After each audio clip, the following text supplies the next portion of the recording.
Well, I have 6 o'clock by my watch, so let's go ahead and get this meeting started. This is the mother of all meetings, if you haven't seen the agenda. So let's go ahead and get going. With the first thing we're going to do is we're going to say the pledge. So if you'll please stand up. Pledge allegiance to the flag of the United States of America and to the republic for which it stands, one nation under God, indivisible, with liberty and justice for all. Honor the Texas flag. I pledge allegiance to you, Texas, one state under God, one and indivisible.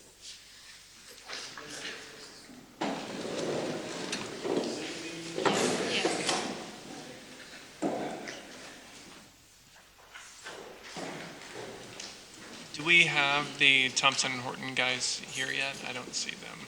They are actually joining us on Zoom. Okay. We are going to see how this will work. We're going to send them on these We're going to get your screen up here. Before we bring them on, I do want to see if there's any recognition. Did you have any recognition?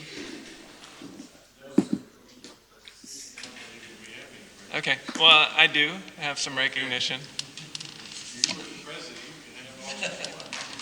Yes.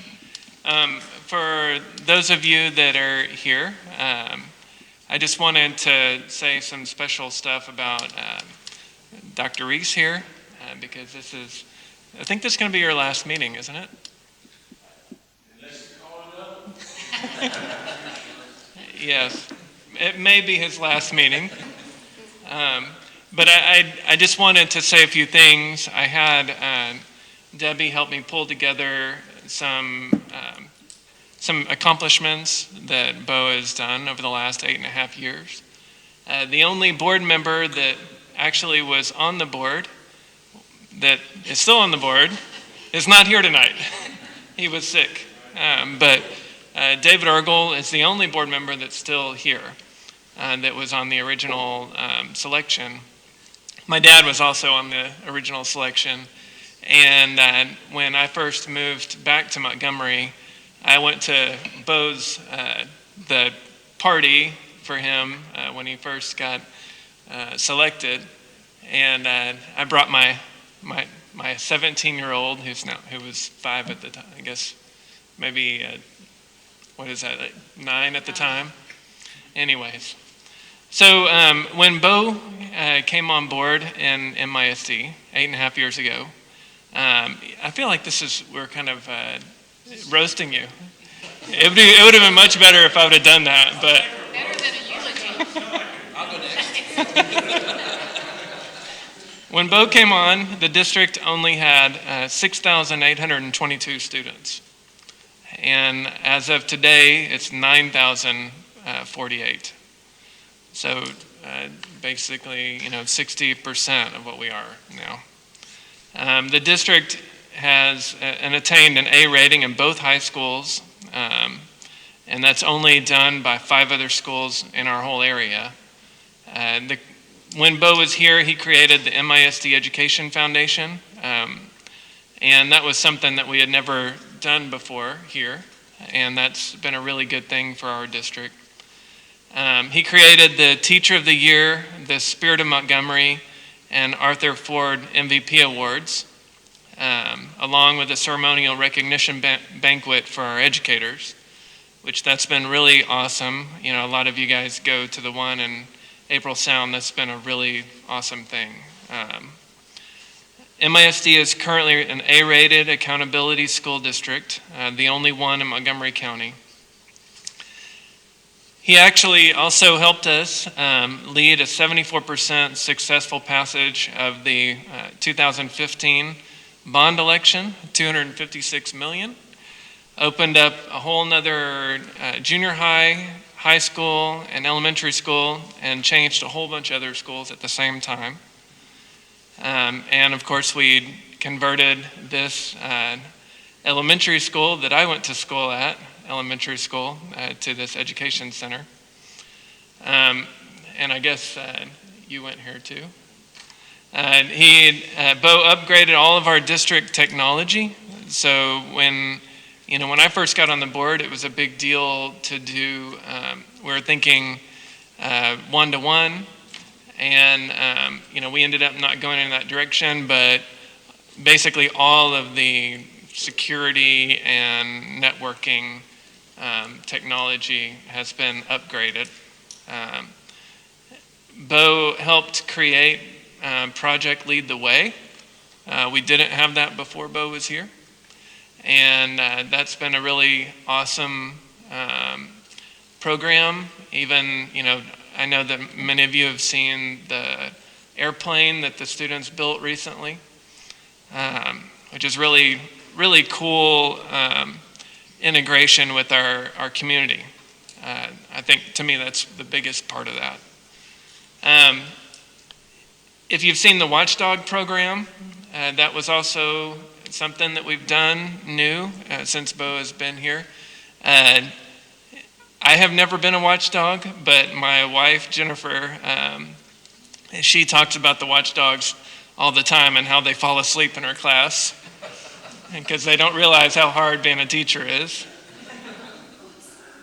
And another thing, that Bo was actually nominated for Superintendent of the Year in 2018. But to me, I think the thing that always stands out to me, and I know this is instilled in all of the administration too, is just how many hours you and your staff dedicate to the school, outside of the school. Every athletic event, every extracurricular activity. It's just amazing how much time you and your staff put in. So we actually do have something for you. In recognition of the time that you spent here and just the appreciation of the board. This has been a great 8.5 years. We're happy that you're going on to a different place for you. Not happy for us, but for you. But here you go.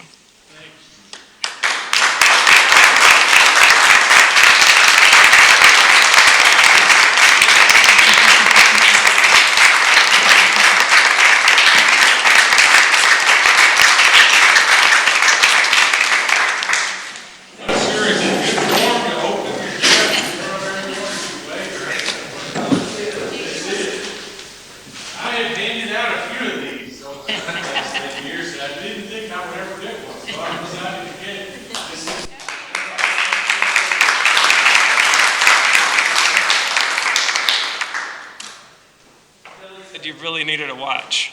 I don't know if she was trying to make a point with that or not. She was, I'm sure. Well, Jim, thank you, and the board, thank you, and everyone, obviously in the room, certainly administrative staff and folks that we've worked closely together over the last 8 years. What I always say, 1, 2, 3, I think everybody knows what's coming next. Montgomery ISD is a great school district because we have great kids. Our parents send us terrific kids every day. They don't keep the good ones at home. They send them all. We get really good kids. And the second reason is because we have an incredible staff, great educators that pour their heart and soul and blood, sweat, and tears in helping kids be successful.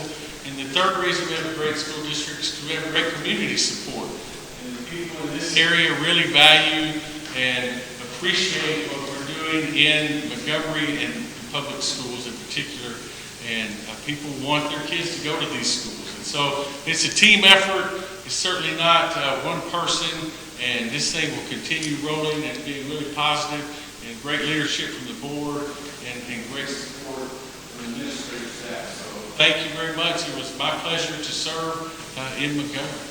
Thank you.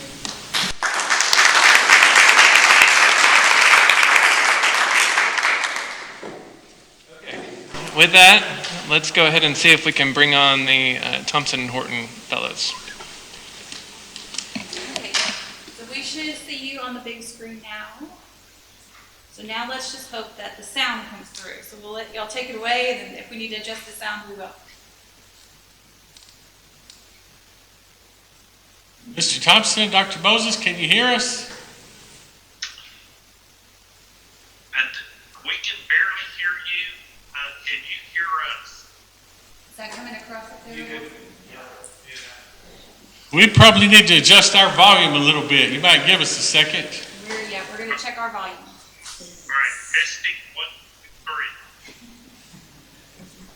4, 5, 6,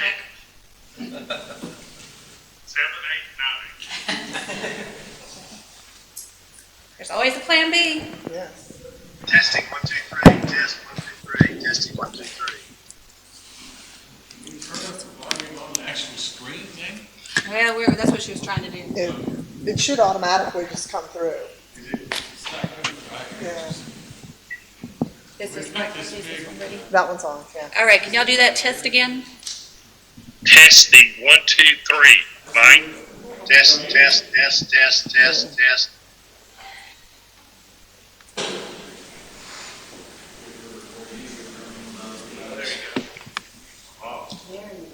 Oh, did that work?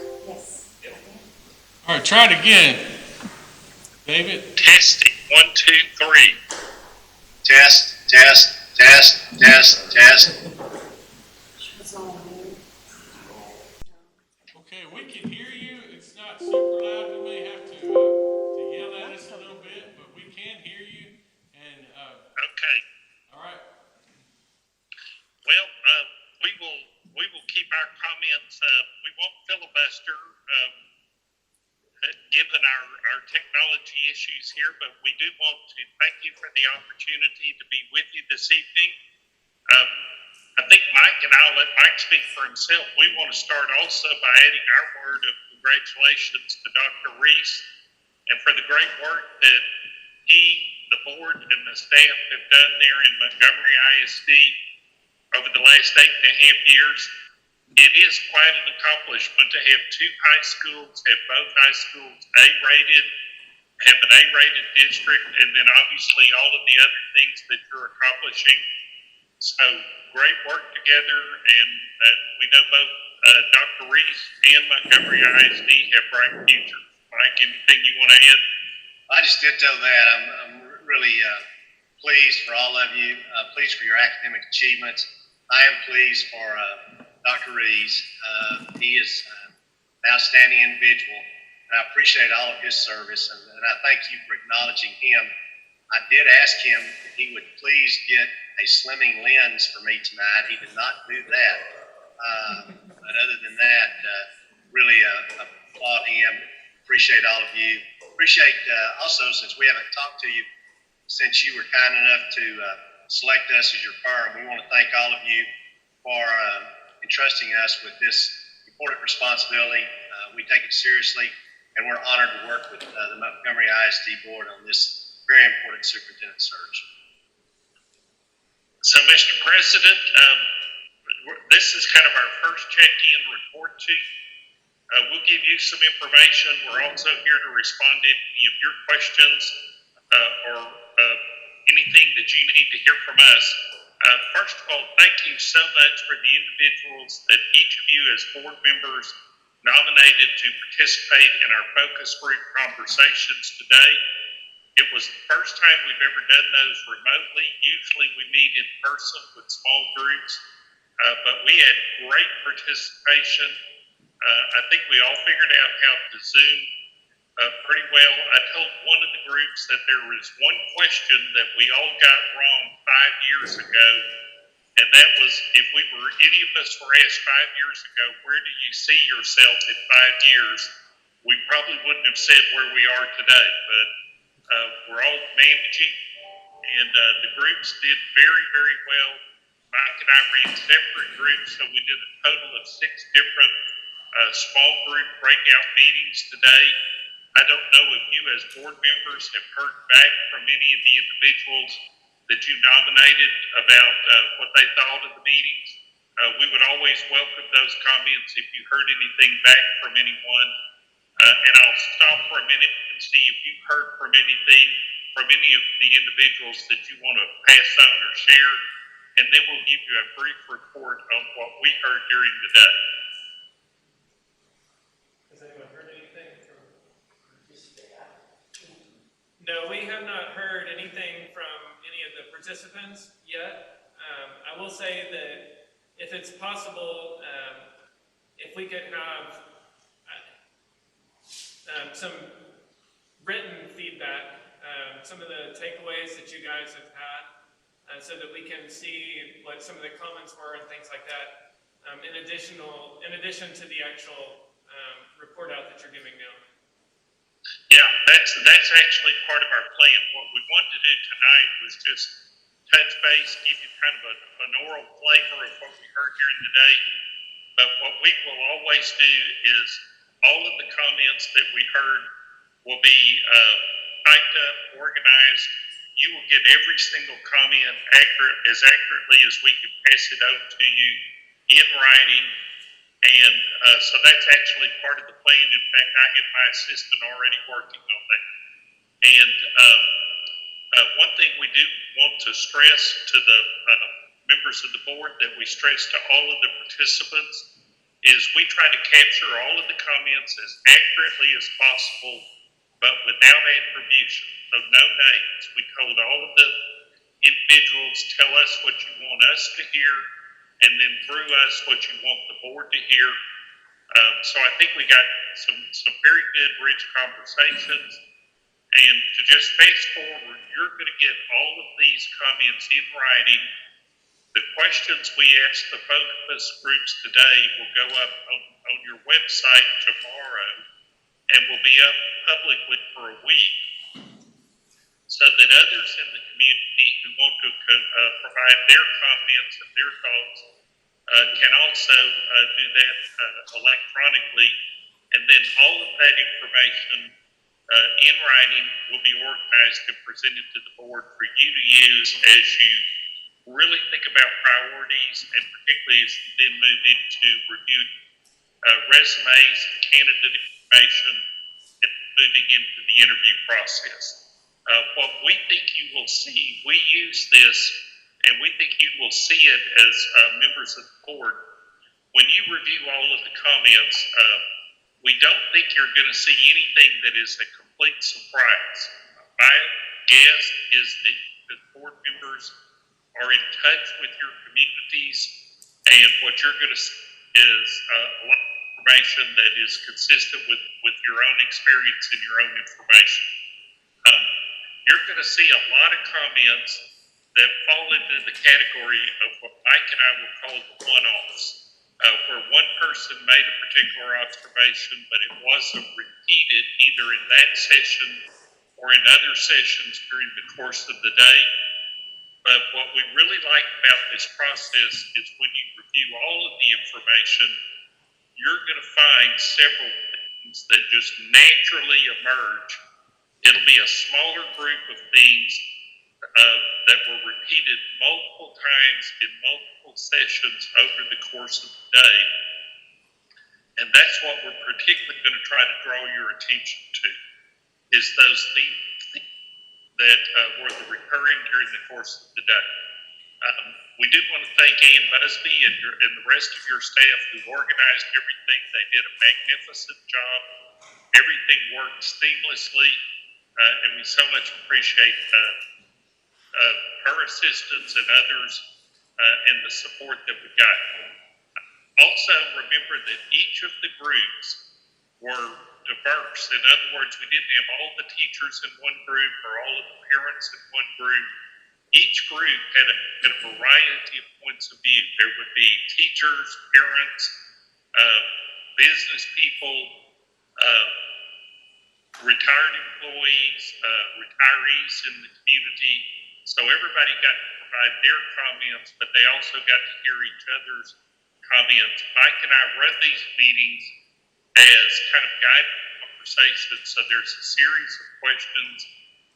Every participant a full opportunity to talk multiple times, but they also get the second opportunity to hear each other's points of view. Because at the end of the day, decision does affect everyone in Montgomery, and so hearing all of those points of view is important.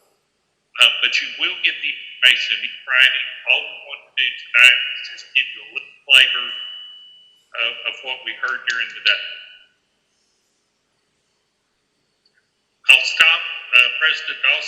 questions, or do you want us to proceed? Let's go. Okay, our first question that we kind of start with, and we used it as sort of an icebreaker, but it sets the tone for the overall meetings. We convey to the participants that Mike and I are not just advertising the position, we are actively recruiting. We've been in touch with well over 100 individuals, asking them either to apply for the position or to nominate others to apply for the position. We are getting a lot of interest. Montgomery, as you already know, is an outstanding district in terms of your performance and so many other aspects of the community. And we're getting a number of applicants already. We're also getting quite a bit of interest from individuals who will apply closer to the deadline, and I'll let Mike speak to that. That seems to be the nature of the process. But the first question that we start with, since Mike and I are actively recruiting on your behalf, is what's our elevator speech? What are some of the key points that are strengths of Montgomery ISD and the broader community that people are proud of, that you think are your selling points, that you would want anybody who's thinking about this job to really know about, and that you would want us on your behalf to emphasize? I'm going to mention a couple, and then Mike, I'll let you add to it. In the groups that I ran, and again, because we were doing it by remote meeting today, normally Mike and I do these together, but he ran a series of meetings and I simultaneously ran a series of meetings, so we may have some slightly different comments. One comment that I heard over and over in my groups was you have outstanding teachers and staff. That teachers are very dedicated and they're committed to helping each student individually. The kids are known as individuals and respected and valued as individuals. But a lot of great comment about teachers and your staff over and over. And related to that, a couple of people in my groups mentioned that the principals are strong and that they support teachers and have the teachers' backs, was the way one person phrased it. It was mentioned as a strength that you are fast growing, that this is an area and a district that people want to be part of. Several people observed that it is the school district itself that in many cases is actually the draw bringing people into the area, and that was viewed as a positive. As you are growing, several people note that you still have sort of a small town feel. People know each other, there's a sense of community, and it's that sense of being part of a smaller community. A lot of comments about the parents, the level of parental support, parental volunteerism, and then great kids. Those were some of the things that I got that were mentioned over and over as strengths. Mike, I'll pause for a moment and see if you have any you want to add. Just a couple. Let me, first of all, thank you, as David said, thank you for the individuals you appointed. And if you can't hear me, just wave too. I hope we're speaking where you can hear us. But people you appointed, can you hear? Are we okay? Yep. Okay. The people you appointed were great people. Just really enjoyed visiting with them, and offered a lot. The students that were on, that were in the groups I had were fantastic students. Always had fun to hear their input, their perspective, and they did a great job. I also want to say thanks, as David did, to Amy and to Debbie Whitaker. Both did a great job helping get this all pulled together, and we are most impressed with them, and wanted to be sure and say that. As far as strengths, there's not going to be a surprise to you. Great area, beautiful area. People said we love the recreation here. We love the recreational opportunities. We love the feeling of family, small town flavor. We've got growth. People have a great attitude toward children and want good things for boys and girls, not just the parents, but also we had retirees that you appointed and were great. People who are mentoring people who had really positive things to say. And to me, that's really important because 70% of the adult population in Texas does not have school-age children. So you had some people who really positive about your schools. We don't have kids in school, but they are taxpayers, and they were favorable. Culture of love was mentioned, and again, I think I said the small town flavor. As David said, teachers and staff noted numerous times as a strength of the district, and the programs, the offerings, the many offerings you have, strong academic performance, all got repeat mentions as strengths of your district. Again, not a big surprise, but certainly a credit to the work that everyone's doing. So the next question, obviously, was the flip side. Mike and I are very careful. We never, ever talk about districts having problems. We do talk about districts having challenges, just like businesses, just like families, just like each of us as individuals. We all have challenges. We all have things to work on. And frankly, your next superintendent, particularly if he or she isn't already familiar with Montgomery, is going to need to know what those challenges are and what they need to come prepared to engage and help work. So that was kind of the next set of questions. I'll mention a couple, and then Mike, again, let you add what you've heard from your groups. One that was mentioned multiple times, obviously as a challenge, was the two high school structure. People did say in my group that the move to two high schools was probably handled about as well as it could possibly have been handled. But even saying that, there was a recognition that over time, two high schools does create its own set of challenges in terms of keeping a unified feel for the district, and particularly in maintaining a sense of equity and treatment between the communities that support the two different high schools. So that was mentioned. One that maybe came up more than anything else during the course of the day was financing. As a fast-growing district, people are very aware, and we heard this from multiple individuals, different points of view, how when you're fast growth, you tend to spend your money just chasing and supporting growth. And that can make you in certain areas of operations. And it also, if you're spending the money to cover expansion, obviously those dollars aren't there for other things that might be valuable and important in the district. So growth is a positive. Growth is also a challenge. It is very definitely one of an issue that falls in both sides. Another one that we heard multiple times, there seemed to be a real awareness that Montgomery ISD has work to do to stay competitive with your surrounding neighbors, districts, area in terms of teacher salary, compensation, attracting and retaining staff was viewed as a challenge. One that I heard multiple times is technology is a challenge. People said in some areas, you have very good technology, but you do not have one-to-one devices for all kids. You don't even have classroom sets of devices.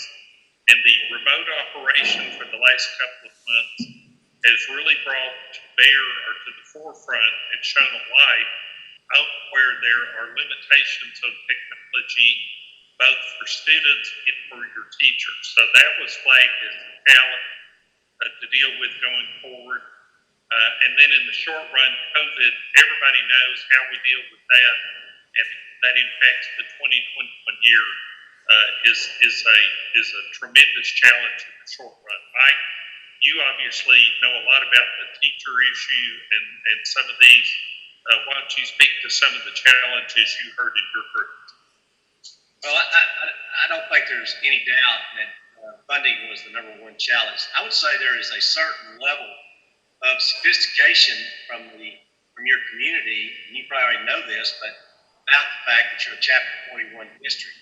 And recapture was discussed, and I would say generally the people who spoke had more knowledge and information than we typically find in many school districts that are subject to recapture. But it punctuated a lot of the discussion.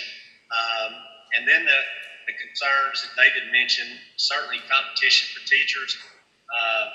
The battle for talent is going to be the distinguishing battle for school districts in the future. We have about 360,000 teachers in Texas, 40,000 or more leave the profession every year. Texas colleges and universities are graduating about 17 or 18,000 teachers each year, so there's an automatic delta there that is going to be a real challenge, and it's a growing challenge. And I know that's going to, I know the board is cognizant of wanting to be competitive with regard to salaries, but that was on the mind of your patrons today. Certainly equity issues in the schools. As David said, everybody thought the two high schools opening had been handled well, as could be, but still there continue to be some equity concerns. More than one-offs were mentioned about the gift and tally program, and also some concern about special needs programs and special education programs. But part of that people recognize is a function of funding and what happens with the battle for money, dealing with recapture. But certainly there were concerns in those areas. I would not categorize anybody as being angry, but I would categorize them as being concerned. My takeaway from the groups that I met with was the individuals that you board members nominated certainly seem to be very well informed and very aware of the challenges that would face the district in the coming years. Two others that I want to mention have a couple of comments about you are beginning to see some demographic shifts a little bit, at least in some parts of the district.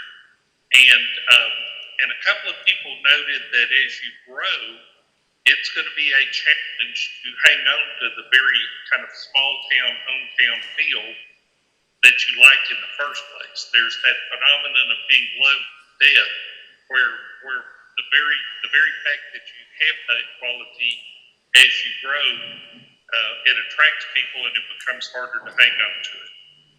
So again, Mr. President, David, I got one other thing. Yep.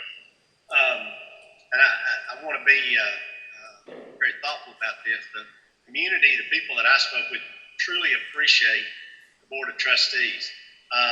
There was a lot of talk about atmosphere, culture, environment.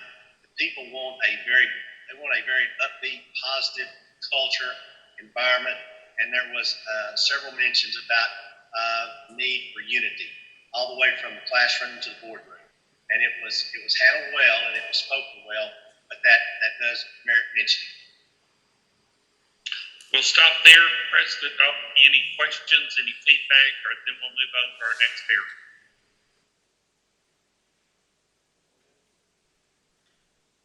Nothing here at this point. All right.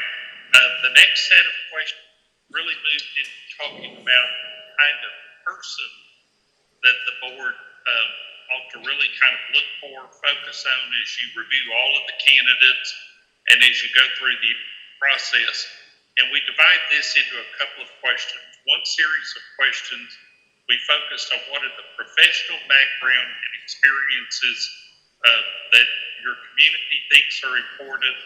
And then a separate inquiry is kind of what are the personal attributes, what are the personal must-haves that people believe should be at the top of the list and should be prioritized. With regard to professional background and experiences, some of the examples that we gave them that we're looking for is, do you want an educator, or do you want the board to go outside the box and think about somebody who's outside of education, non-educated? Is principalship experience important? Is teaching experience? A big question is whether prior superintendent or current superintendent experience is important, or should we be open to an individual who's maybe a deputy in a large district, but does not have that first line superintendent experience.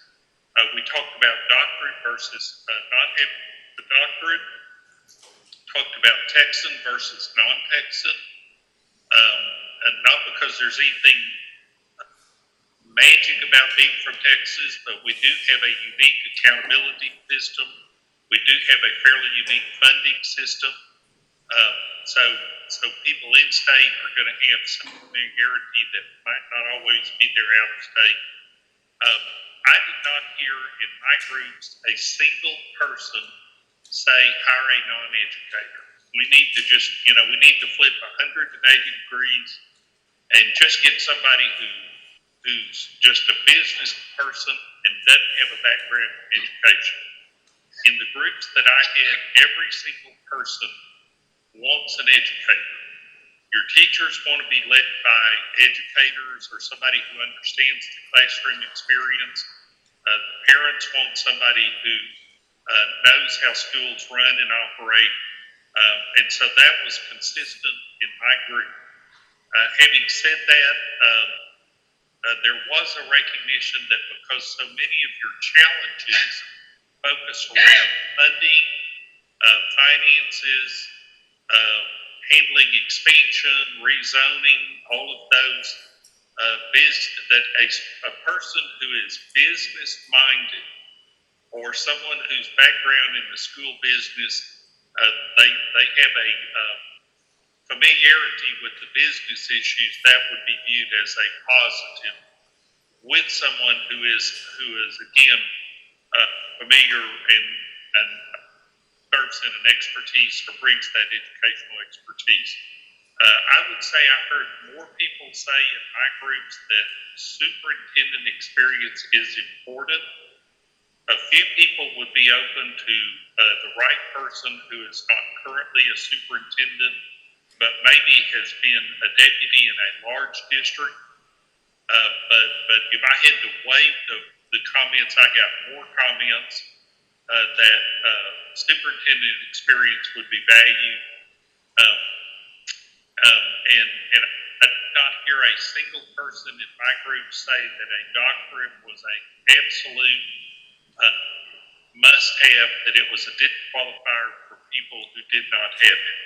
Several people said it would be good, it would be nice, but it would be a preferred, but it was not a make or break to have the doctorate. Probably a majority of the people in my group said they would probably prefer somebody from Texas simply because that produces a shorter runway and more familiarity with some of the issues. But again, not closing the door on the board, looking at all of the candidates and picking the best person at this time. Mike, any you want to add in terms of professional background, whether you got a different flavor in your group? No, we didn't get much different flavor. It was, as you said, one individual said they thought it'd be nice if they were an educator, but had some business experience in their background. But it was pretty much, they wanted someone that had walked in the footsteps of a teacher, a principal, a superintendent. As you said, there was some discussion that we might not need a superintendent, maybe we just need an administrator. A couple of people countered that, well, is this the first, we want somebody, is this a starter job? Montgomery ISD a starter superintendent's job for someone that's never been a superintendent. So there was some discussion about that. I would say that generally the feeling was, as you said, probably preferring an experienced superintendent, but willing to consider and willing, the board certainly supported the board if the board thought that a deputy superintendent or assistant superintendent in a district similar to Montgomery or had similar experiences with growth, dealing with some of the school finance issues that the district deals with. They were very interested in people who had been working in similar environments. They thought that was very important, and I heard that several times. I think that again, the doctorate was not would be a nice credential, but certainly not required. And I think everything else is pretty much, as you said, David. I think our groups espouse the same thing. President, we'll stop again before we move on to the next question. Any questions or any comments? I have some questions, but I'll save them towards the end. So if y'all want Okay. keep going. Our next question, a series of questions focused on personal attributes, kind of what are the, kind of separate from a professional basis touch, kind of what are the personal characteristics or attributes that people really want the board to focus on as you look at candidates and go through interviews.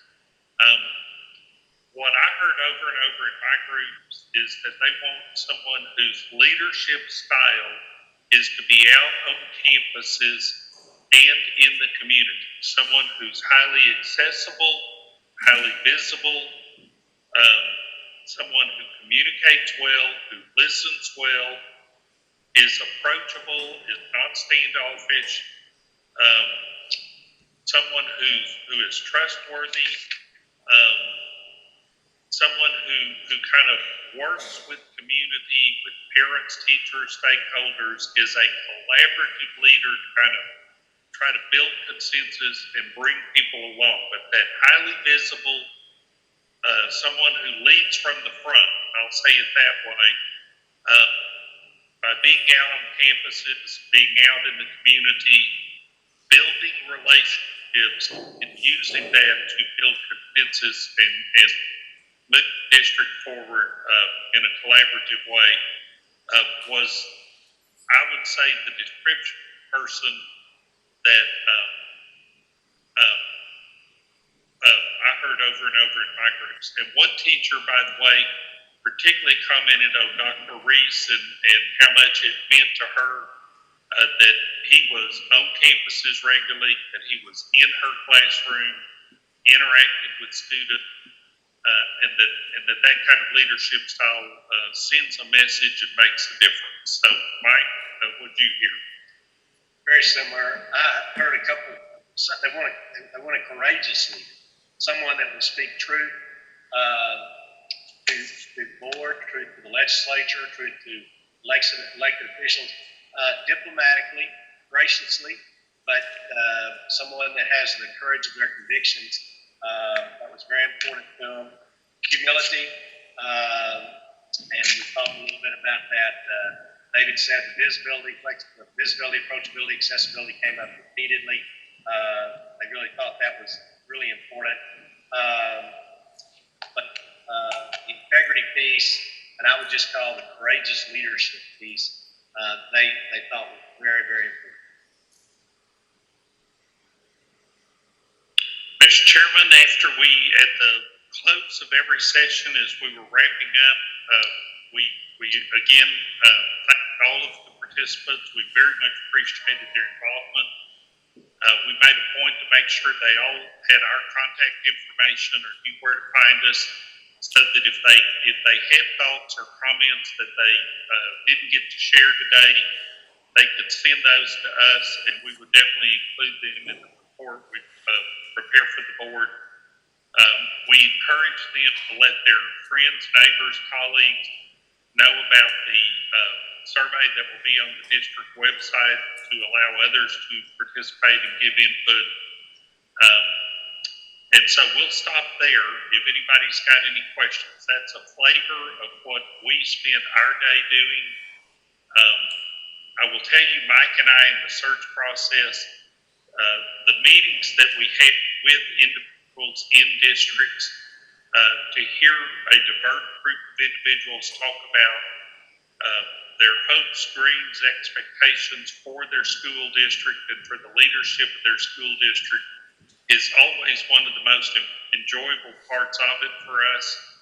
And you have a lot of very invested and supported people in Montgomery who are pulling for and confident that the board will make a great decision.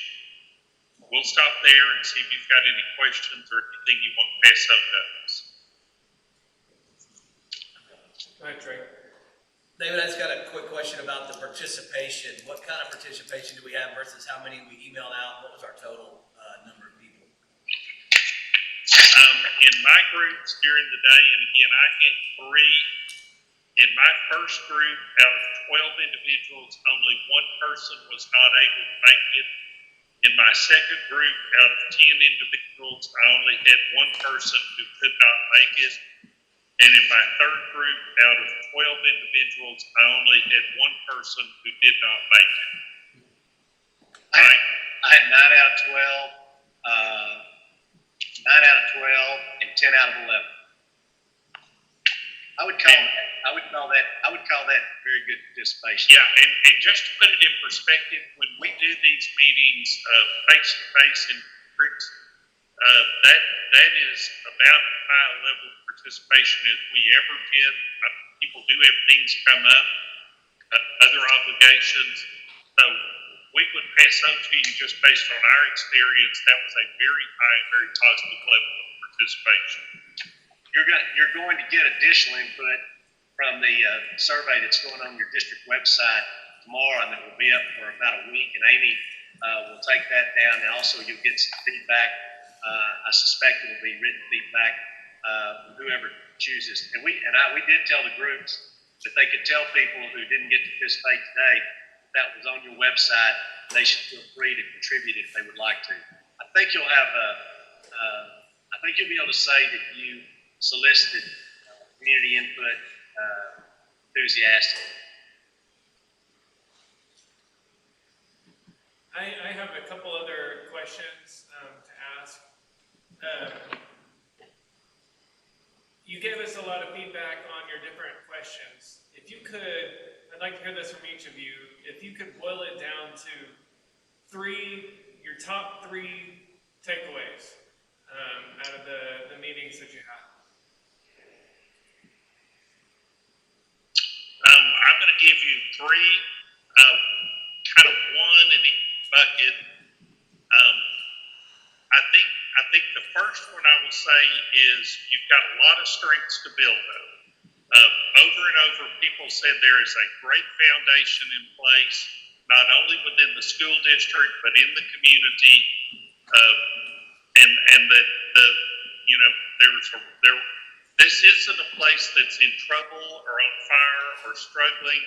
There is a high level of accomplishment, and there is that foundation to build on. So that positive view of the process and what the future looks like is my number one.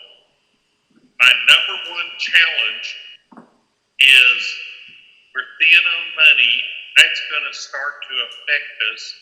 And as a fast growth district, simply paying for growth is going to inhibit our ability to stay competitive on salaries, take care of technology, make some of the other investments that are also important. So that was a number 2.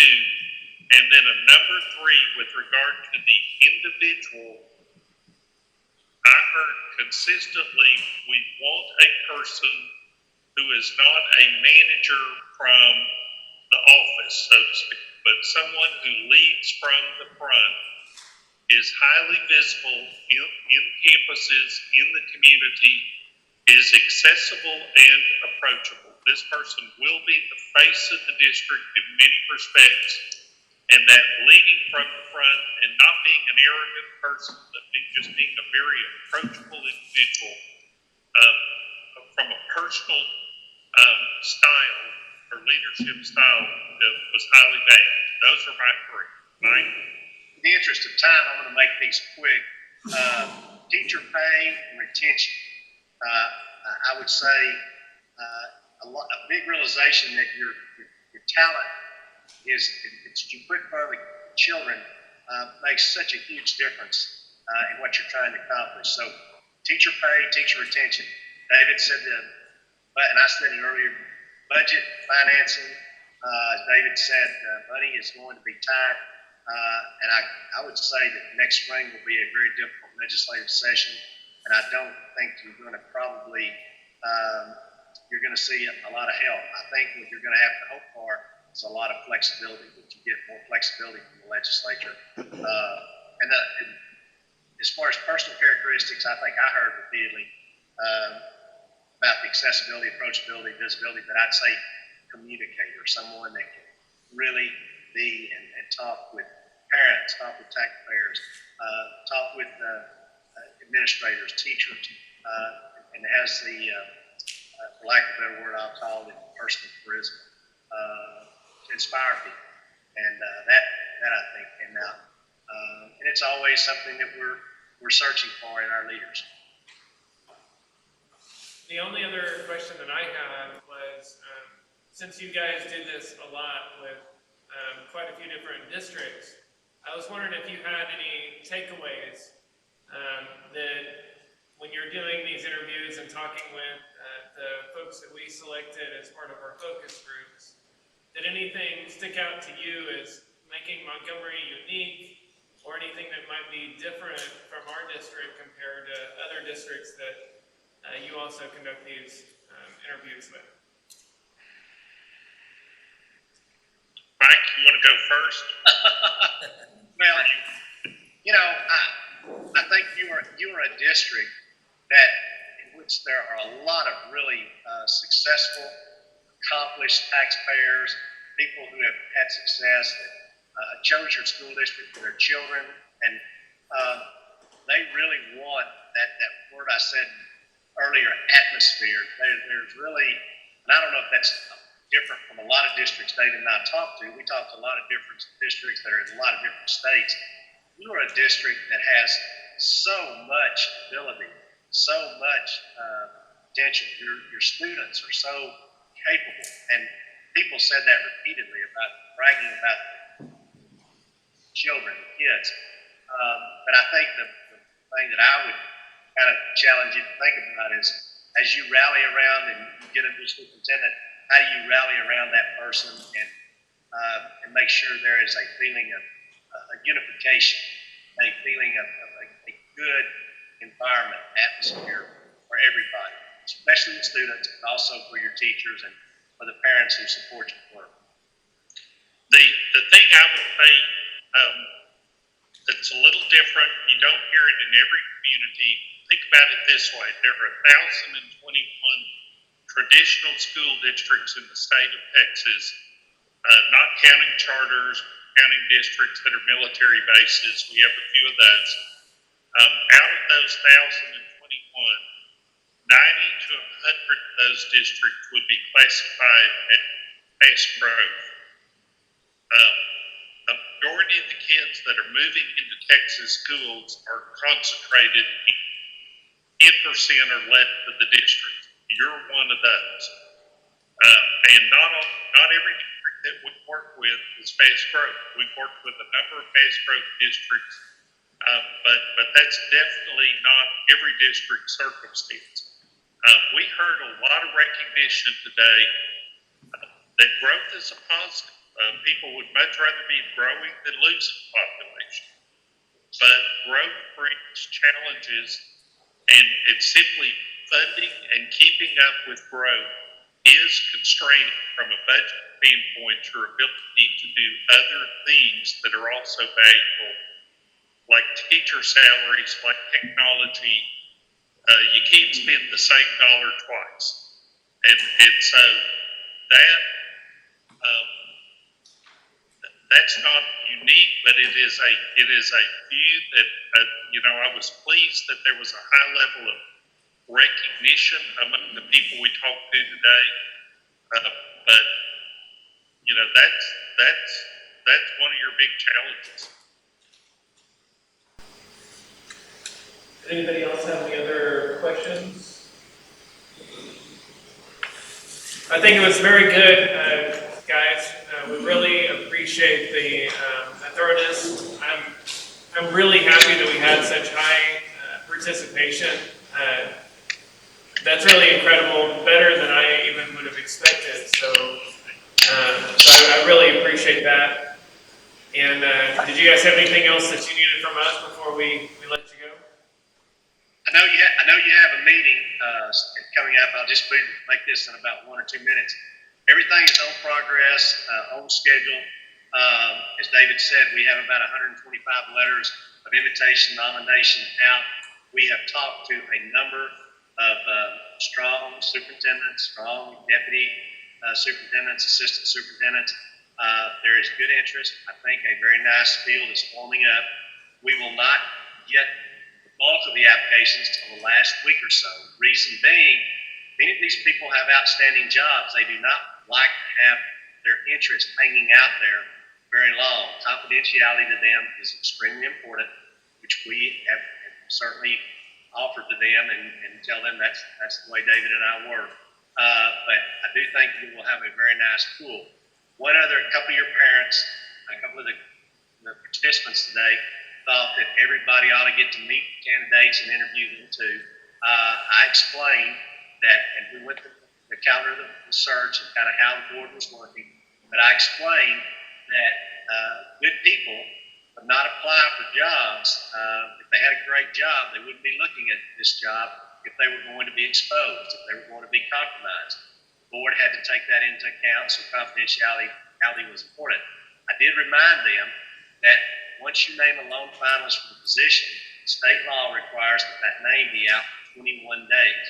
And I did say that many boards, many districts do have receptions during that 21-day period for the community, for parents, for taxpayers, citizens to come and meet the nominee, the lone finalist. The individual asked the question, a couple of them said, thank you for that. Would you make sure that you say that at the board meeting so we all know what that process looks like? So I wanted to be sure that I did what I was asked to do there. Thank all of you very, very much. Enjoyed the people today. They were great people. I think we will have when we see you on June 2nd, I think we're going to have some really good candidates. And I want to thank Debbie and Amy again for their help. Look forward to seeing you in person. Thank you. Appreciate it. Thank y'all. Take care. Y'all need to turn your mics on.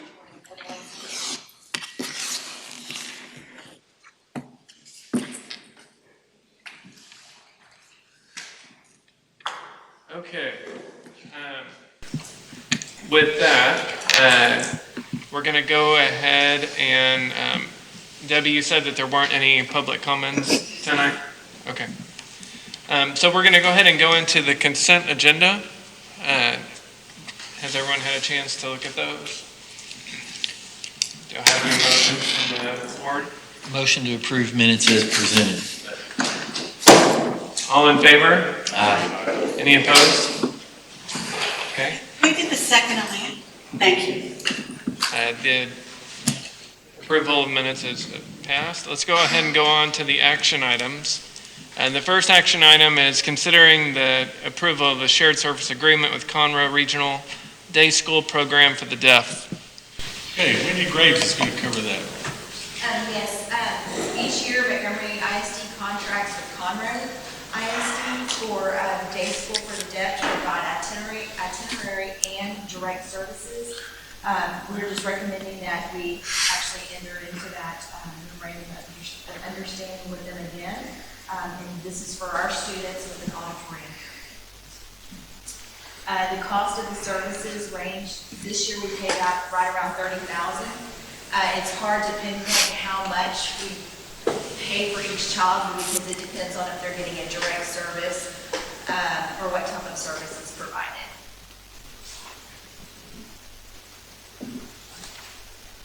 Anybody have any questions about that? How many children participate in the program, or do we use it for? It's less than 10.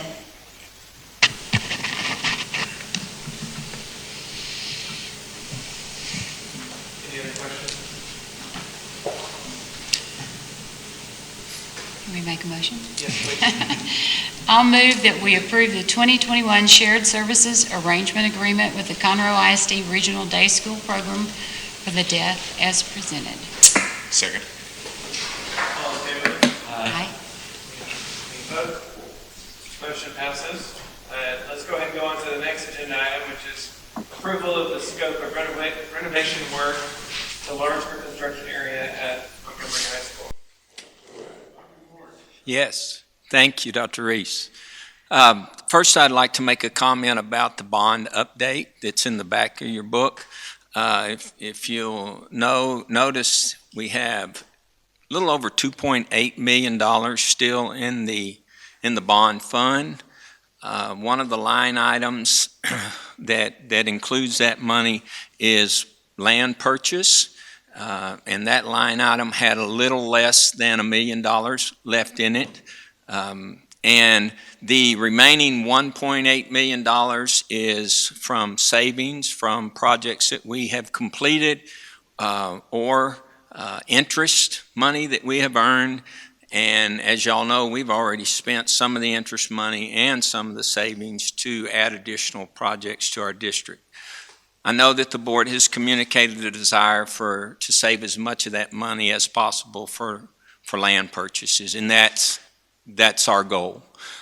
So, saying that, I'll move to my action item concerning some repair work, actually, that needs to be done at Montgomery High School. I was called and asked to come over and view some damage in the large group instruction room at Montgomery High School, and I'll draw your attention to the pictures.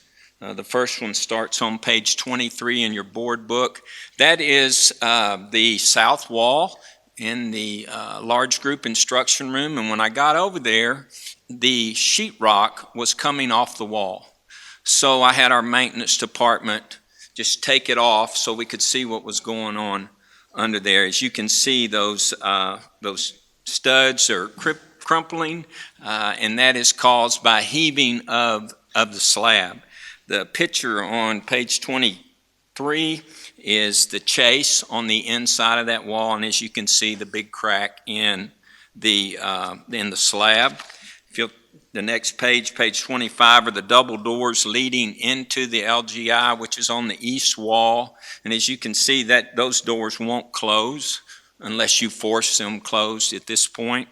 And then the next two pictures are pictures of the outside of the LGI on that same south wall that we took part of the inside wall off of. And as you can see, that the outside hallway, that wall is also bowing. So when I was called over and asked to look at this, I immediately contacted Facility Sources, who is the same group we used at Madeley Ranch that helped us with that lawsuit and did all the work over there underneath the slab. They have discovered thus far two problems, which is creating this situation. Of course, what's creating the situation is the soil underneath the slab, and this is a slab on grade, structural slab on grade. So the soil under the slab has gotten wet, and it's swelling, and it's pushing the concrete up just like it did at Madeley. And two problems that they have discovered thus far is one in a sanitary sewer line and then one in the storm drain. And from their proposal on page 21 and 22, what they have discovered is when they tried to run their camera down through the pipes, they found a large mass of concrete in a section of the sewer line, which is holding water. It's also keeping sewage from passing through.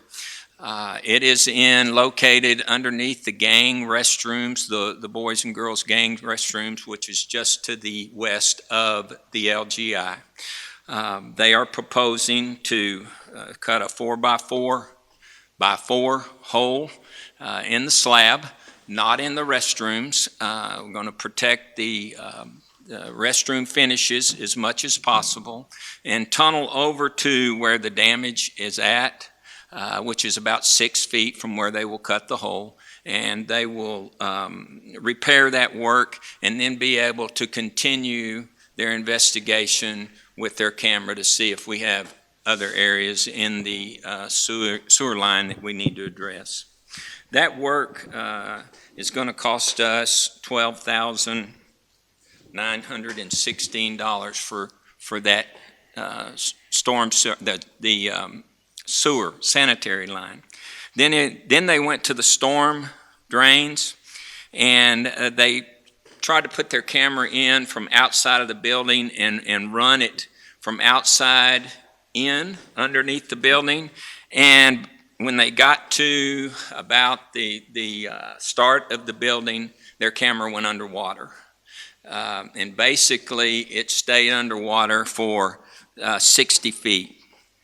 So they went to the roof drains and started that away, and when they got down to the storm line, it went underwater. And so what that tells them is that that storm line is too flat, it cannot drain, it's holding water, it's an 8-inch pipe, and they say it's about halfway full of water. So they hope that they can remedy that problem with what they're calling phase 1, which is start digging under the building, just like we did at Madeley, and replace about 10 to 12 foot of that pipe, lower it to the storm drain, and see if that will not allow the pipe to drain. If that works, that will cost us $22,516 for them to do that work. If it does not work, they are recommending phase 2, which means they'll need to tunnel the entire length of that pipe, which is 150 feet, and that would add another $95,250 to the work. So what I'm asking you tonight is to approve Facility Sources to do this work for us. They are on a co-op, which means their prices have already been vetted, so we don't have to go out and get quotes on this project or for this company. And it would be in the range of, to complete this work, $35,432 up to, if they have to replace all 150 feet of that pipe, the storm pipe, up to $130,682.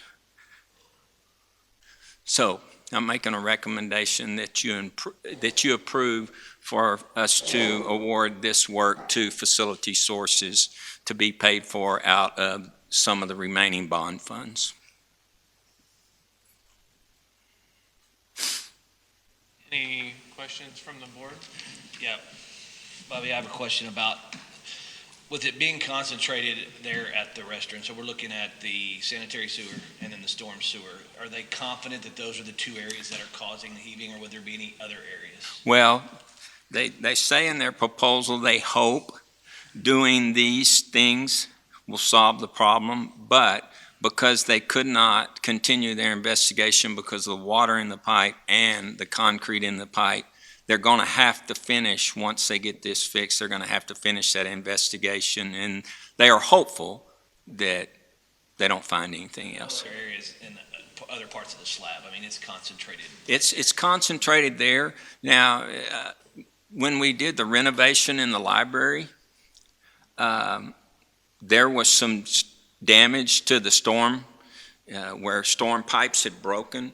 To tell you the truth, that slab at Montgomery High School has been moving since the second year that it was open, because I sat there and watched it for 11 years. And even to the hallway outside of the LGI, there was raising of the slab to where they actually had to grind, Brookstone had to grind that down and fill in that area so they could put the new VCT over it.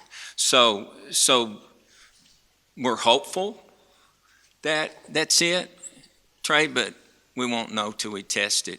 And of course, in their proposal, they say when they find something, and we'll be standing right there watching, and when they find something, they're going to contact us immediately, and we're going to need to be able, we'd like to complete this work by the start of school, so we're going to need to be able to come back to you quickly if that's what you desire,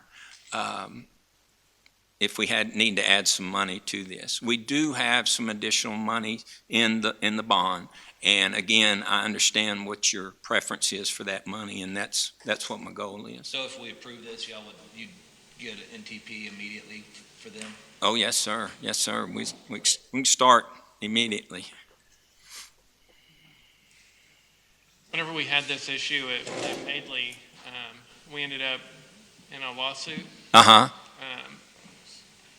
I know this is a small issue at this point, but what if it turns into a big issue? Is that something we just kind of address as it comes, or? As far as, yes.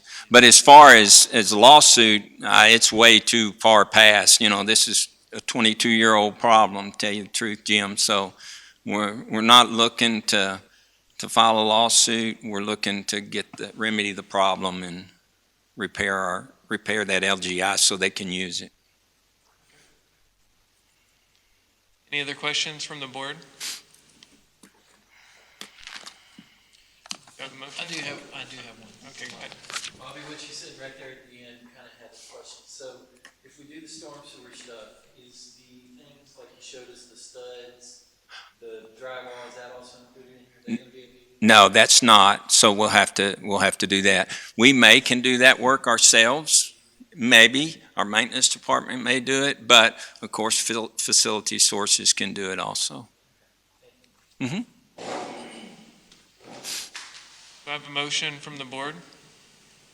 I'll move to recommend the approval of hiring facility sources to complete the above mentioned repairs at Montgomery High School, not to exceed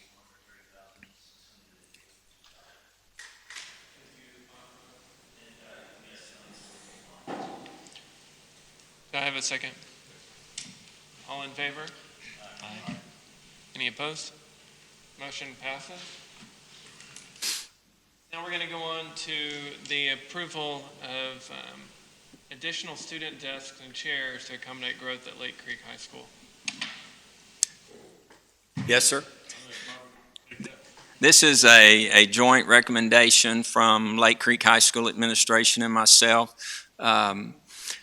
As you know, bond funds have bought all the equipment and furniture that's in that school, and the district chose Educators Depot as our source of purchasing our equipment from and our furniture. Due to growth at Lake Creek High School, they need an additional 280 desks and an additional 280 chairs. As a matter of fact, this past year, they borrowed 100 desks from Oak Hills Junior High, and they need to return those desks to them. So tonight, we're recommending that you approve the purchase from Educators Depot of 280 student desks and 280 student chairs that match exactly all the furniture that is in that building right now. Again, these are bond funds. For an amount of $58,870, and it's all due to student growth at that school. Any questions from the board? Have we met the bid requirements? How does that work? Bidding requirements? Once we chose our vendor to be our preferred vendor for the furniture for the 2015 bond, we don't have to. That decision was made back in 2015, yeah. Any motions from the board? I'll recommend the approval of purchasing student desks and chairs from the original vendor, Educators Depot, to accommodate the student growth at Lake Creek High School. Second. All in favor? Aye. Any opposed? Motion passes. Going on to the next agenda item, consider accepting a donation of the trailer from the MHS Band Booster Club. Yes, sir. This is a joint recommendation from Montgomery High School administration and myself, and we actually have someone that wants to give us something. So if you remember back in February when Mike Foster gave his update on transportation and his needs, he talked about a couple of trailers. Well, the Montgomery High School Band Booster Club has purchased a 8.5 by 24 foot trailer for the band program. And if you see some of the pictures that I have provided for you, on page 37 is the trailer, page 38 is the trailer, page 39 the trailer. And then on page 40, you can see we've got band students actually working with band parents in the Booster Club to finish out the inside of that trailer to where it can haul band equipment. Okay? They want to donate this trailer to the district. The reason I'm bringing it to you tonight is they want to donate it with conditions. And any donation that is made with conditions based on local board policy CDC, the board has to approve to accept this donation. And their conditions are that the trailer only be used by the Montgomery High School band program and the Montgomery Junior High band program. So they have provided for us an agreement that actually they got from Willis Independent School District, because the Willis band boosters did exactly the same thing, and they had an agreement with the district about only those programs using it. We got this agreement. The band boosters Montgomeryized it. I sent it to our attorney. Our attorney looked at it. He recommended no changes. As a matter of fact, he said it looks good. Of course, if you choose to accept this trailer, which will be used on Friday nights, it will be used for band contests, it will be used by junior high band contests to haul their equipment. If you choose to accept this donation, then of course we would be responsible for it, for the maintaining of it, from the licensing of it, just like we are any of our other vehicles or any of our other equipment that we have. So I'm asking the board to approve the acceptance of this trailer that is wanting to be, that the Montgomery High School band boosters are wanting to donate to the band programs on the Montgomery High School side. So those are the two conditions, that just the high school and junior high band use it? Yes, sir. Yes, sir. Yes, sir. Bobby, has the trailer been inspected at this point?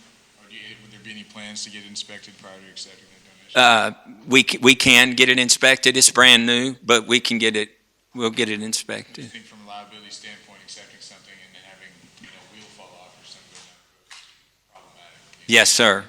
Yes, sir. What about the end of term on the trailer? Is there any restrictions on how long we got to keep it before we can dispose of it? Trailers wear out, There's no conditions on it in the agreement. There were no conditions on it. Basically, the only condition was that the superintendent signed the agreement, that we maintain the trailer, and that if a new superintendent comes on, that the new superintendent sign the agreement. Any other questions from the board? I just note one small typo in item 5. We got- terms and conditions. Okay. Man, how much did we pay our attorney to look at that? No, I'm joking. I'm joking. I want half.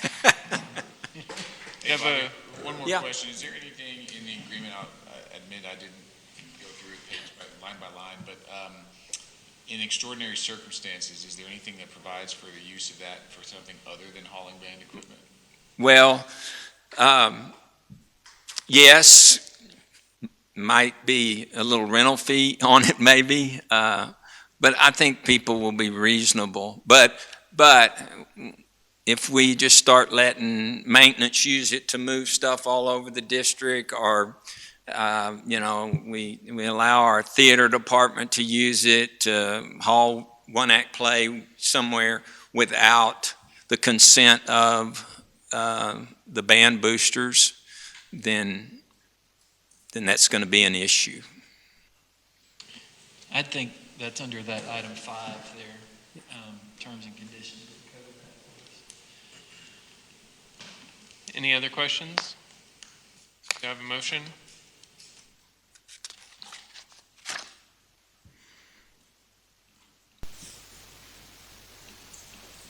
I'm pulling it up. Just give me a second.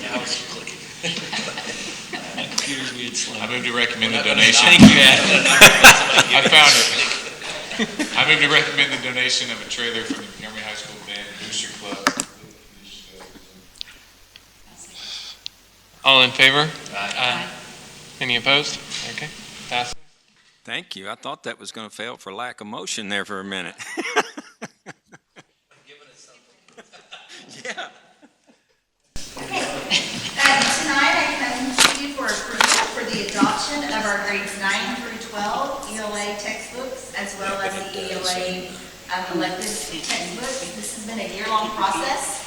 We had a committee of from Lake Creek and Montgomery High School of grades 9 through 12 teachers.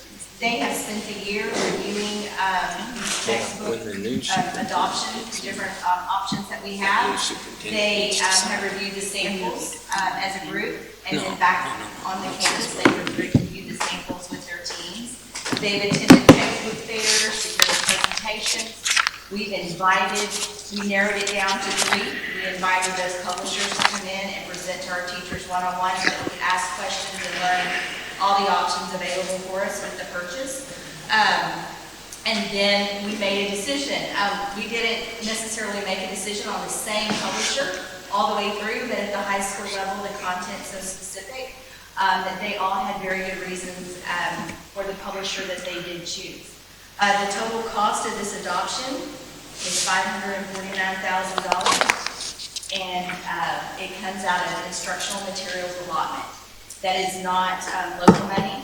That is money given to us every 2 years from the state of Texas based on the number of students we have in the district and the amount of money that we get to purchase textbooks. We can also purchase computers to go with our textbooks, because we're seeing that a lot of our textbooks now, the teachers need the computer because there's an online option that goes with that.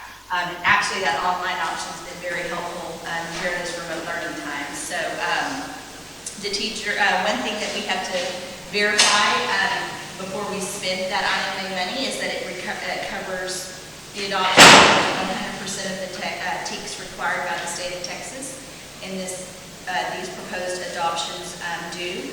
I have an attachment there for you that shows a breakdown of the cost and what each grade level chose. We also added some laptops in there for the management of the online system.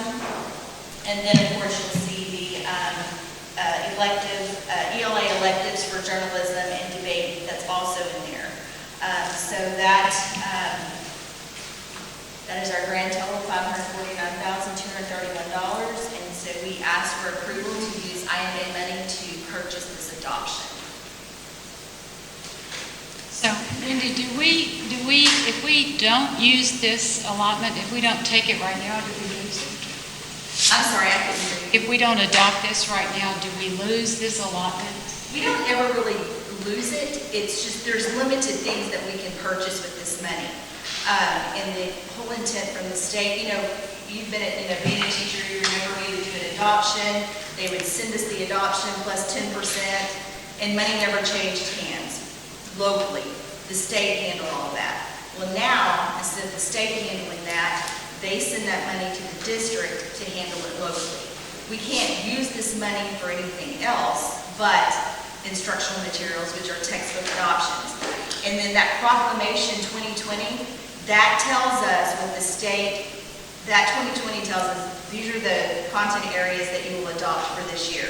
So like a couple of years ago, we adopted for elementary. And now 2020 is for secondary. So no, we wouldn't lose the money. To tell you the truth, we've always spent the money because we're having to replace our adoptions. Well, I was just wondering, because we've been talking about one-on-one, could we spend it on computers? You could. There's not enough money in there to actually purchase the instructional resource in a one-on-one. They pretty much manage the money so that you barely have enough to cover the resources. Every once in a while, you can buy some computers. If it's an adoption that is like theater arts, and our theater arts teachers, they don't want to adopt that year because they're happy with the resources that they have. It covers the TEKS, and they don't feel like they need new resources.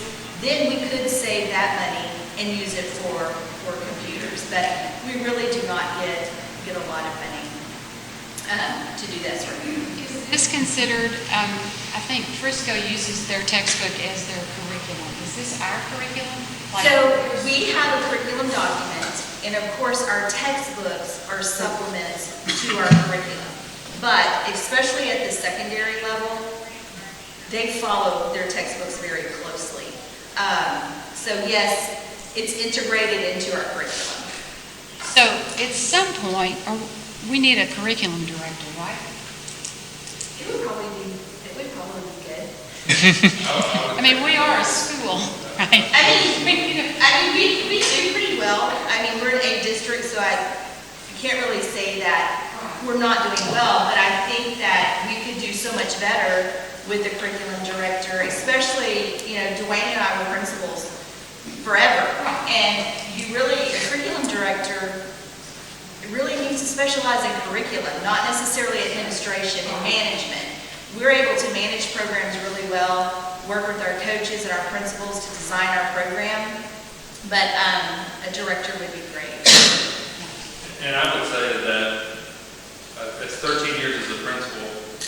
The instructional coaches we added at the secondary level this year, Stephanie Lowry and Jennifer Ellis, one for ELA and history and one for math and science, have been more help than I got in all 13 years. I mean, they've been phenomenal in giving resources and information and organizing our curriculum for really the first time that it's really been, they've done a phenomenal job. I would take two more of them, so that science and social studies could have their own, because it's a daunting job for 4 campuses and 4 core areas, but they jumped on and they've done a great job. If you talk to our teachers in our core subjects, they will hands down be supportive of additional help in the curriculum area.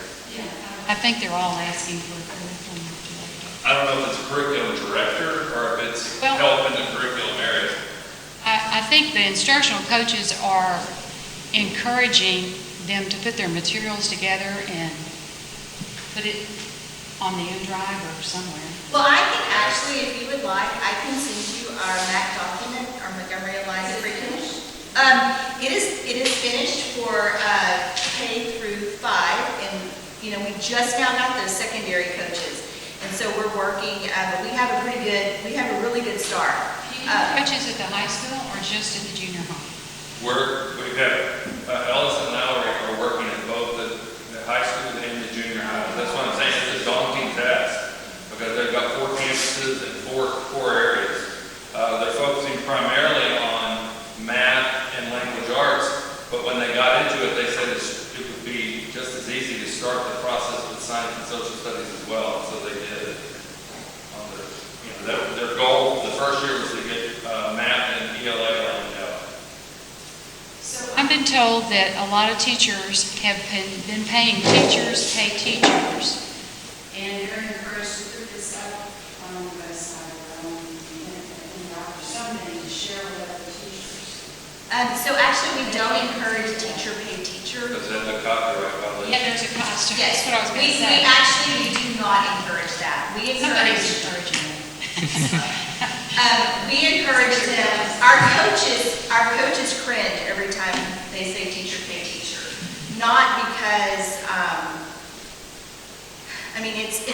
it's not bad, but it's really just worksheets and cute ideas.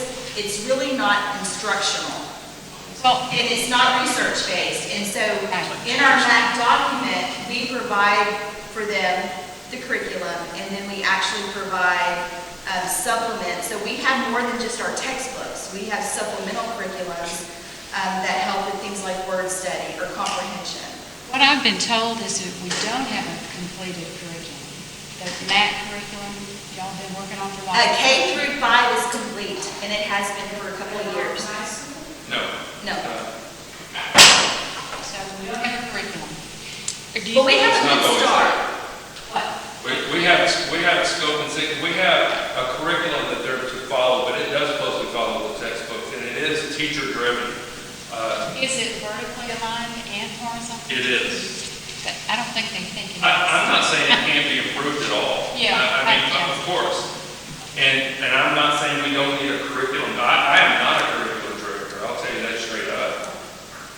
That was not the role of this job when I was. Well, and that curriculum has been taken out of y'all's names, right? I don't know the history of that, but you did have, they were assistant superintendent of curriculum at one time, right? Elementary and. It was, I thought they were. Yeah, it was secondary education. Oh, you were just always been, okay. Mainly And there was a curriculum department, but budget reasons caused it to go away while I was still principal. Okay. And maybe Dwayne and I do attendance, discipline, zoning. I mean, there's numerous things that we do, so our name was changed. You know, our name is directly. Maybe to make things easier, we take this discussion as on a different day. Sure. I think we Sure. should probably stick to the. Someday we agenda. need to talk about a curriculum. No, I agree. I agree. With our It's an important diversity and topic. our growth and our 2 high schools. No, I agree. Yeah. It's an important topic. Okay. But I think for tonight, we should focus on this one particular agenda item. Okay. I have a question related to this. When was the last adoption done for these? For this particular content, I believe it was 8 years. It was 8 years ago. I believe it was 8 to 9. So we can expect that whatever we adopt today will last for 8 more years. Not necessarily. So that leads in my, It could last for 8 years, it could last for, so that leads in my next question of, would it be prudent to not adopt it today and wait for a year to go and settle in and then see what else is out there? well, what happens is that next year we'll have Proclamation 2021, and we have a whole nother set of courses that we need to adopt. So if we wait, we just get behind, and The state drives the process. the state actually drives the process of the proclamations. If it is adopted today and everybody gets on board with this and you're telling them next year it's going to change again, aren't we always chasing our tail trying to No, catch it's up? not going to change. Different It's grade going- levels, I Next year think. we'll Oh, I'm have sorry. another Different set grade of- levels, right? I'm sorry. Different They subjects, focus on different grade levels Yeah, at different it won't be times. an ELA adoption for another 8 years, so the Gotcha. will stay the same for 8 years. workshop per subject for about a 10-year period. Gotcha. And so this is just turning the barrel for secondary ELA. Gotcha. And then, like I said, it'll be 8 to 10 years. I don't know what that means, but I get what you're trying to say. So Ms. Graves, I'm on summer vacation, so my brain's turned off. So the 5,400. 500,000. Yeah. I told you, it's turned off. That covers this column that says number of students. That's about 3,000 students, okay? And then we've got an 8-year run on, we're hoping maybe 6, maybe 8, maybe 10, right? So when I first saw this, it was kind of a big pill to swallow. Sure. $5 million. $500,000. 500,000. 500,000. $500,000. Look at it, it's real nice.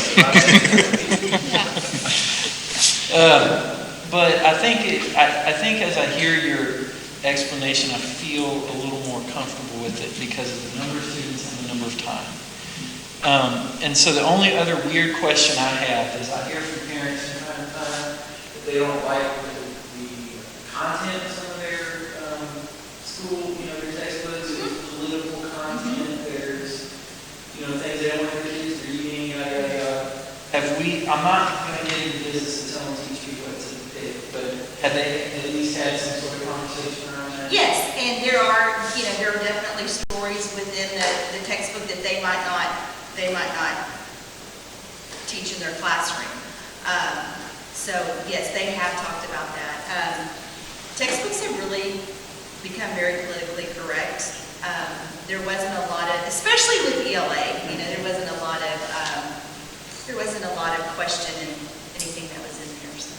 It also comes with 6,300 novels to complete a literacy library at the secondary level, which our secondary level has not ever had before. Any other questions from the board? Do I have a motion? Move that we approve the purchase of ELA adoption for grades 9 through 12. Second. All in favor? Aye. Any opposed? Motion passes. Okay, going on to the instructional materials inventory waiver. Yeah, so we'll stick with the theme of textbooks. Each year, the state requires inventory of the adopted instructional materials that we have in our district. But of course, under the current circumstances with campuses being closed, we do not have the staff on campus to be able to complete all of that inventory. So the state has put a waiver out there that if the district closed before we were able to do the inventory, we can submit this waiver so that we don't have to turn that inventory in by a certain date. Now, when we get back on campus, the campus instructional coordinators are still going to be looking at the materials and keeping track of it and all of that. They just won't have to do that specific inventory by a certain due date for the state. So this request is to approve to apply for that waiver. Okay. I did have one question. Sorry, I had to make the guys that work do inventory, and everybody hates it, I get it. But with everybody being so spun around this year, wouldn't it be a good year to actually do it? Yes, and they actually will still complete it. As soon as they get back on campuses and get back organized, they will still go through their inventory and make sure it's correct. Part of that reason will be because we are going to be getting rid of the textbooks that are out of adoption and inventorying the new adoption that y'all just approved. So there's going to be a lot of inventory going on once we get back at the beginning of the year. On a related question, Bo, all the laptops that are out, I assume that we're inventorying all that stuff too, right? Yes, we are. Do we have an update on that? Yes, they're still checked out right now for most campuses. The campuses are just now starting to collect those back. And to help with the inventory, each campus kind of took control of their own sets of laptops that were checked out. So they've kept the information sheet. So each one that got checked out, that parent filled out the information sheet with the name and contact information. And as they turn those back in, they'll clear them from that inventory. And hopefully we get most of those back and in good shape. But next board meeting, I could report on the condition of all of those. Any other questions from the board? Do you have a motion? I will motion to approve, to apply for a waiver for the requirement of a complete physical inventory of instructional materials. Have a second? I'll second. All in favor? Aye. Any opposed? Motion passes. Going on to the approval of the TEA attestation waiver. That's me. Yes. Stay on the waiver train here under Amy. TA requires that students are instructed for 75,600 minutes a year, and due to our school closures for COVID-19, closing on Wednesday, March the 11th, we missed a couple of days before spring break. We missed a couple of days right after spring break as we were preparing for home instruction. We started back up on Wednesday after spring break. So the TEA has allowed for us to apply for 3 different waivers with board approval, and they are called temporary closed, and that's going to cover that March 12th and 13th. Those are the 2 days before spring break. There's a waiver called closed preparing, and those will be the 2 days, the Monday and Tuesday after spring break before we start our home instruction, and then closed instructing, and that will cover us from March 25th all the way to the end of school on March 21st. And so with those 3 waivers on those days, that will allow us to get to our 75,600 plus minutes. It's actually in Montgomery ISD go 76,345 in elementary and 76,225 in secondary. So that will allow for all of our units to be acquired and for us to input that into our software, and most importantly, be able to fund as for our student attendance. So with your approval, the superintendent will sign the attestation tonight saying we instructed those students during COVID-19 and How will that work with our weighted average student calculation? Do you know? nothing will change with that. It will be exactly like the middle school the entire time. Chalk this up to just something that I'm assuming if we fail to do this, we ought to make up all these days, right? Make the motion, Adam, make the motion. Go ahead and make the motion. We're not even talking. Yeah, just go ahead. Does that mean I get to send my kids away? Yeah. And we make the newspaper. I would say one thing, I do think it's a testament though, in my SD, that in all of these days that, that they're giving us this waivers for class, that our teachers and our people, their business, we could apply for those 2 days, they turned it around in 2 days and provided them. So, TA gives us guidance, but I can tell you with my HR peeps, not everybody was on the same page, so it was pretty easy for us to go, oh, yeah, those 2 days, we did that, we started here, and we're providing instruction. So it's kind of nice with a clear conscience to be able to say that we were spot on all of that. It wasn't like that in every other district. They didn't get started right away. So it's just nice. True. Do I have a motion?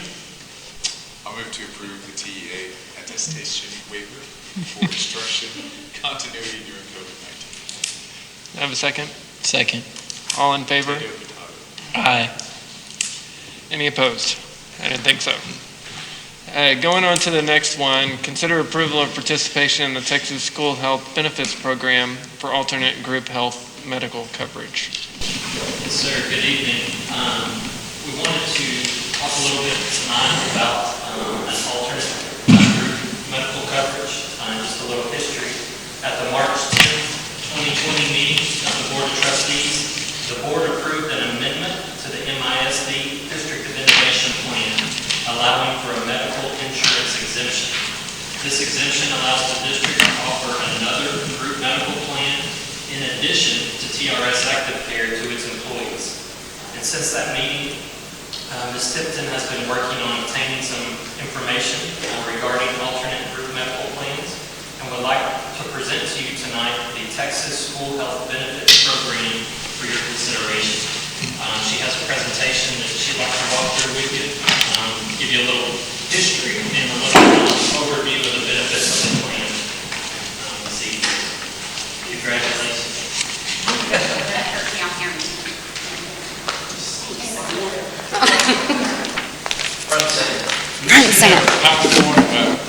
I do have a PowerPoint, but I did print it out because some of the screens that we were trying to get into the PowerPoint were a bit fuzzy, so I'm not good with printing, so I can't even tell if these are lined up or not. But I will give Chris a lot of credit, but we had agreed before TRS released their new plan designs and rates that we would table this until next year.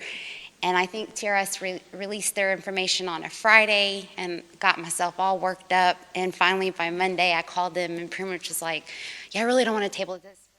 We just talk about it later, kind of click by. So I hated to add it to his plate, but I just thought it was a good time to bring it up. So a little bit of history is, so Montgomery ISD moved to TRS Active Care September 1st of 2009. So we've been with them for quite some time now. Many changes to the active care plans, as well as they have continued to increase premiums, deductibles for the past several years. According to the state mandate, once a district moves to a TRS active care platform, the district cannot opt out. So we're stuck. This is the health insurance you have. Districts of innovation are able to offer additional health insurance options. Montgomery ISD employee enrollment in the TRS active care plans has steadily declined over the last 3 to 4 years.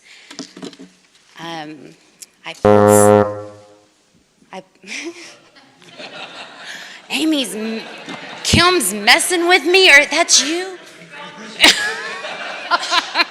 It's like, that was Chris. So I pulled numbers for you. That's Kim. Huh? So there's 1,115 active employees as of this past payroll. Only 796 of those employees are currently enrolled in the health insurance offered through the school district. That's 71%. On an average of any employer that offers a group health insurance plan, that number is typically in the upper 80s.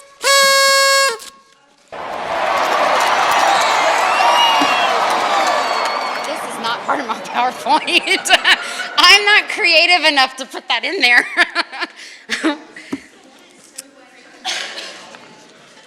And so when I first came on to Montgomery, that number was actually in the lower 90s, our percentage of participation. So out of the 796 enrolled, 448 of those that are participating are in the $8 a month plan, which is a high deductible employee-only coverage. And most of them will be very quick to tell you they elected that plan because they could afford the $8 a month. So that's 56% of the total enrollment is in the $8 a month plan. So they are not covering spouses or children.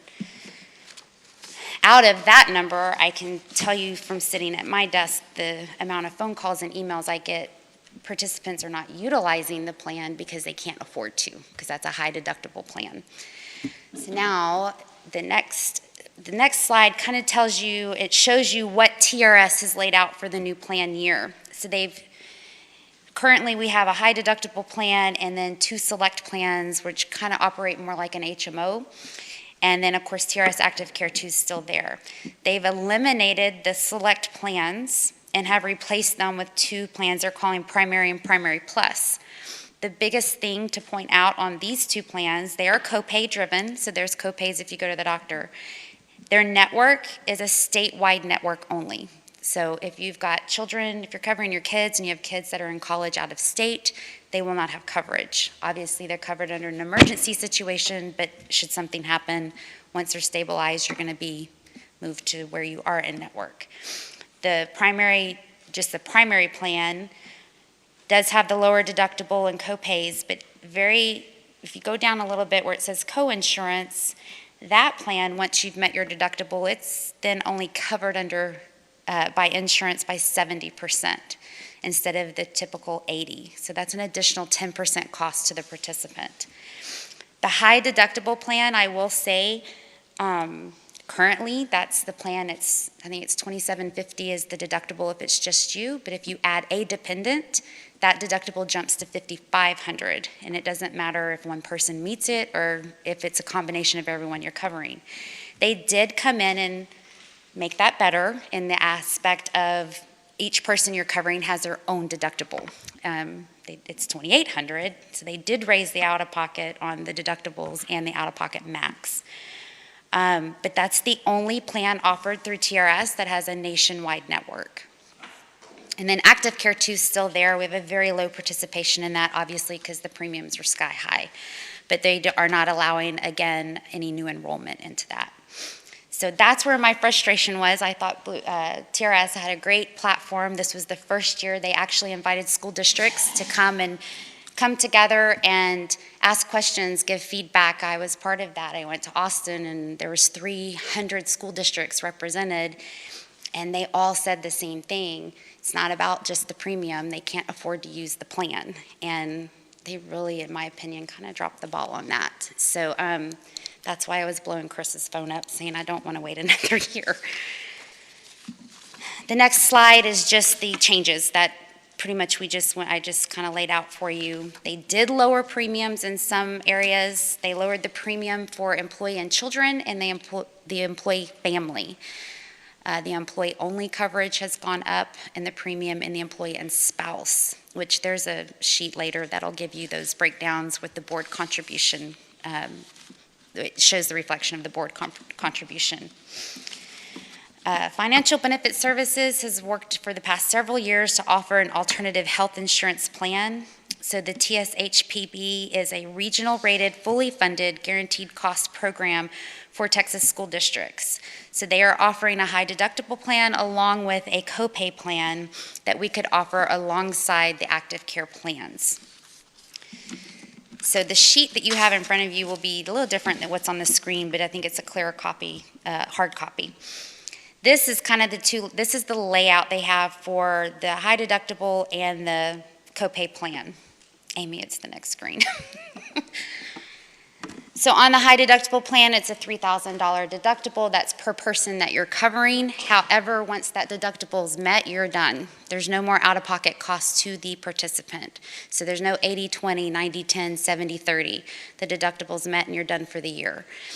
Same with the copay plan. The deductible is $3,500, but every copay that is spent also goes towards that deductible. Again, once the deductible is met, you're done for the plan year. That in itself is a true guideline of what the IRS put into place when they created high deductible plans. That was the original platform and the original purpose for those plans. If you go on down under like hospital services, I did confirm where it says $500 copay, then 100%. We have an employee that's going in to have a baby or have a surgery. They will pay that $500 copay and they're done. There's nothing else to be paid. Their hospitalization's covered at that point. So confirmed that with them because I thought that was a misprint, didn't understand it, but it's not. That's exactly what that means. The prescription plan runs pretty much like what we have now. They've limited, though, for generic coverage at 100%. It's more CVS, Walmart, Costco, and Sam's. To have the zero, no dollar cost for generic. Thankfully, all of those are locally, and we have 2 CVS's right here in Montgomery. Yes, sir. Is this available to employees now? No. I'm asking if we could make this available come open enrollment in July for a 9/1 effective date. I'm sorry. No, interrupt me anytime you want. 56% of our people are on $8 month plan. What's the name of it? It's the high deductible plan. So it's in green. Well, actually, the next page, we'll give it to you. So it's a side-by-side that kind of gives what the New Texas School Health benefit compared to the high deductible. So this is the equivalent to what the high deductible plan is. You're welcome. List it all out for you. Again, the biggest difference is when you look at the individual family maximum out-of-pocket, the alternate plan is much lower in that aspect, as well as there's no co-insurance, so no 80-20 situation or scenario. And then the next slide is the same for the copay plan that Texas Schools is offering compared to the copay plans that TRS is. I'll point out the one big difference is, let's say that I choose to go on the alternate plan, and I'm going to use myself because my kids we've got way too many broken bones already. But let's say I fall and I hurt myself, and I already have an orthopedic. I check that orthopedic's in the network, I go to them, and then that orthopedic says, you're going to need surgery. I don't have the option to determine where that hospital is that's going to do that surgery or that outpatient center. You are then turned to a case manager. That case manager will look up who that doctor has rights with, and then they determine where's the best place for you to have that done financially and through their ratings on what those procedures are. Now, obviously I live in Montgomery. They will not send me to Austin or Dallas. The great part is it is Montgomery. We're so close to the Woodlands and to downtown Houston downtown Houston would be the furthest they would send us. So that's something that will take some getting used to. People can't just look up to see, well, is my hospital in network? Your hospital, you surely shouldn't have a hospital. You use it when you need it.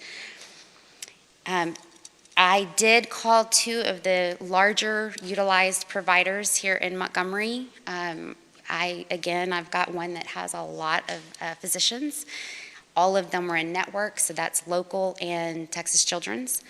Our orthopedics in Bryan College Station pulled that up. But I know for a fact the doctors that are heavily utilized right here in Montgomery, they're all in this network.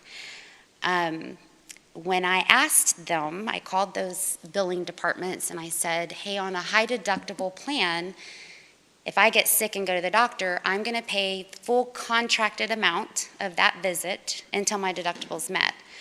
I would like to know that full contracted amount. Can you tell me the comparison of someone paying on an Aetna plan to the Health Smart plan? Both of them got back to me today and told me that it was considerably lower, that the contracted amount through Health Smart was lower than the contracted amount through TRS contracts. So that was encouraging for me. I thought, oh, well, then it's a savings all the way around. By no means do I think that either of these alternate plans is the perfect match for everyone. I just think it gives them more options. The next sheet is the premium charts. So the first column, the first chart there is what our premiums currently are under TRS for this plan year.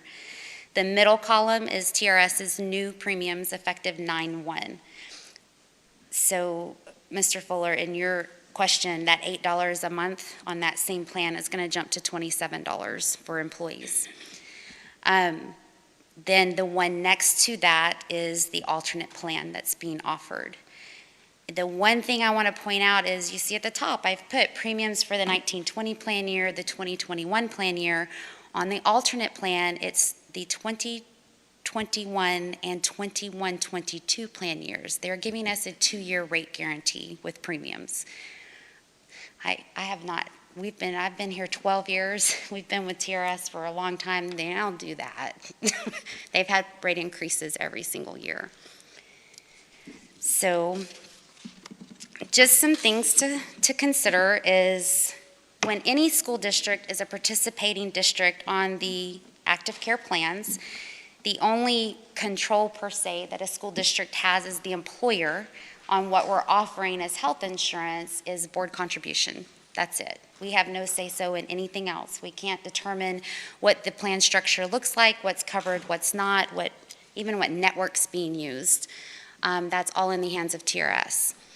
Going with an alternate plan gives us that little bit of flexibility because you're not stuck with it. You know, if it's not working one year or the next, then we have the ability to take offers from elsewhere and do our research and go from there.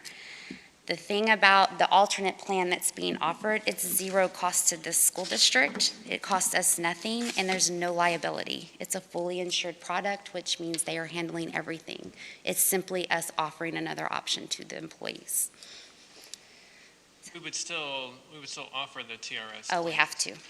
Yeah. And I don't know if you want to put that out there or not, but the way the rule is written is if everyone jumped ship and went to the new plan, the superintendent has to stay on the active care plan. So I don't know if that'll be a deterrent or not in your search for a new one, but that's basically how that's written. So, El Paso, obviously was the one that kind of led the way with this. And I honestly thought we would table this for at least a year, but it's not getting any better. Blue Cross, or TRS Active Care did change the provider. They offered that contract to Blue Cross Blue Shield effective 9/1 instead of Aetna. And I tell people don't get too excited that they're just using their network and their billing services. TRS still governs what those plans look like, what it covers, and what it costs. So, but a lot of changes on either direction, whether it's a yes or a no. Ms. Tipton, if El Paso, sorry. No, go ahead. If El Paso is the canary in the mine for this, have you heard of anything that's gone wrong for them? They're not on this plan. They're huge. El Paso is obviously a very large district. They're much like Conroe. I think they offered they did a more localized with their hospitals and doctors and stuff that are in their area. And I don't know that I think they still have the fiduciary responsibility, kind of like what we had before we went with TRS. We were self-funded through Boone Chapman, I think. So. Thank you for all this wonderful info. In saying that, looking at these, and feedback to your question, why wouldn't we? Yeah. I mean, what's the negative here? Just the unknown? It's the unknown, I think. And I think it's a new directive for people. It'll rely on a lot of education, which I try to do every summer, but people need to be very sure that they understand what they're signing up for and how to find out whether or not their physicians are on this new one. So it comes down to education. I think if we were to offer it, I think we would see a fair number move over, but I'm not real sure we'd see a huge number that first year. For that very reason, people will be skeptical. What is I think when you originally presented this, we had to present something or apply to the state. Yes, there is a document. I did give that to Chris. To amend our district innovation plan to allow for the board to have this option. Yeah. But all of the approvals and everything, are we done with all of that to the state, or? I don't know. Oh, the door was shutting. Can you repeat that? The question was, if we say, okay, go forward, let's do this, are there any other steps that you have to take with the state? There is another document that will need to be signed off by you guys, and we'll have to file that with the state, letting them know that we're doing this. Okay.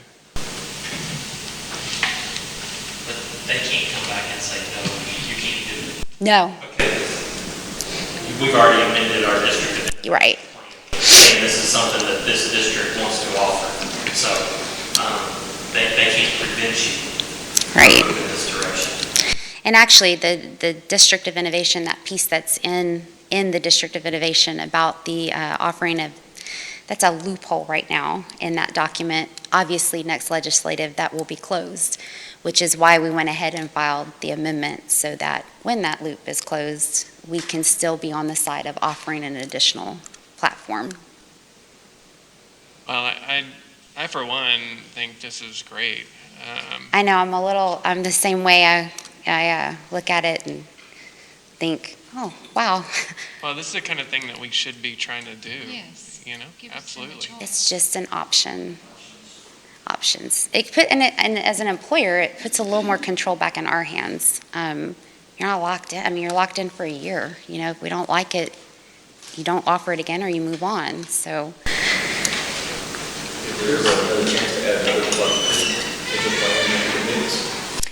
It would probably be if this specific company, how they grow it. But let's say in a year or two that we don't like the direction they're going in. By that point, there's going to be a lot of others that are offering the same thing. So these are really your only options? Right now. Yes, sir. I just wanted to kind of close, and I think y'all know this, but in case you don't, this lady right in front of you is very, very knowledgeable, okay? And so not every district has the luxury of having somebody with her knowledge about this topic. And so this really was her and Dr. Reese working together before I got here to put this motion, to put this plan into place. And so that's why I wanted her to present tonight, because I didn't want to steal her thunder, but I just want to give her a pat on the back, because she is truly an expert when it comes to this type of stuff. Thank you. I don't know why I understand this stuff, but I am grateful that. All those broken bones, I know. They're tied at 9, all 3 of them. Well, I mean, you're thinking about thousands of dollars for every family here. You have 900 employees. So. And it's not, again, there's no perfect plan. So I'm not saying this is the latest and greatest, but for some it will be. It'll be a good move. Thank you. So I guess we have a recommendation. Do I have a motion from the board? I'll move to approve MISD's participation in the Texas School Health Benefits Program as presented. A second. All in favor? Aye. Any opposed? Motion passes. Good job. Okay, going on to the final action item here, we have approval of the compensation plan. Yes, each year the board, by board policy, DEA local requires the superintendent to present an employee compensation plan as part of the budget development process. As you know, next month we'll be looking at adopting the budget, and so what you have in front of you are the hiring schedules for the compensation plan, and those are the same schedules that we presented to you last year. The dates have changed, none of the monetary amounts There are no raises considered in any of those compensation plans or schedules or in the stipend schedule. And so we are recommending the board approve the employee compensation plan as presented for 2021. We can have discussion, we could table this, and we could bring it back June 1st at the budget workshop if the board wants to consider looking at it or just discussing it tonight and approving it then. But this is the first time in 8 years as your superintendent I'm bringing you a compensation plan that includes no raises for any employee.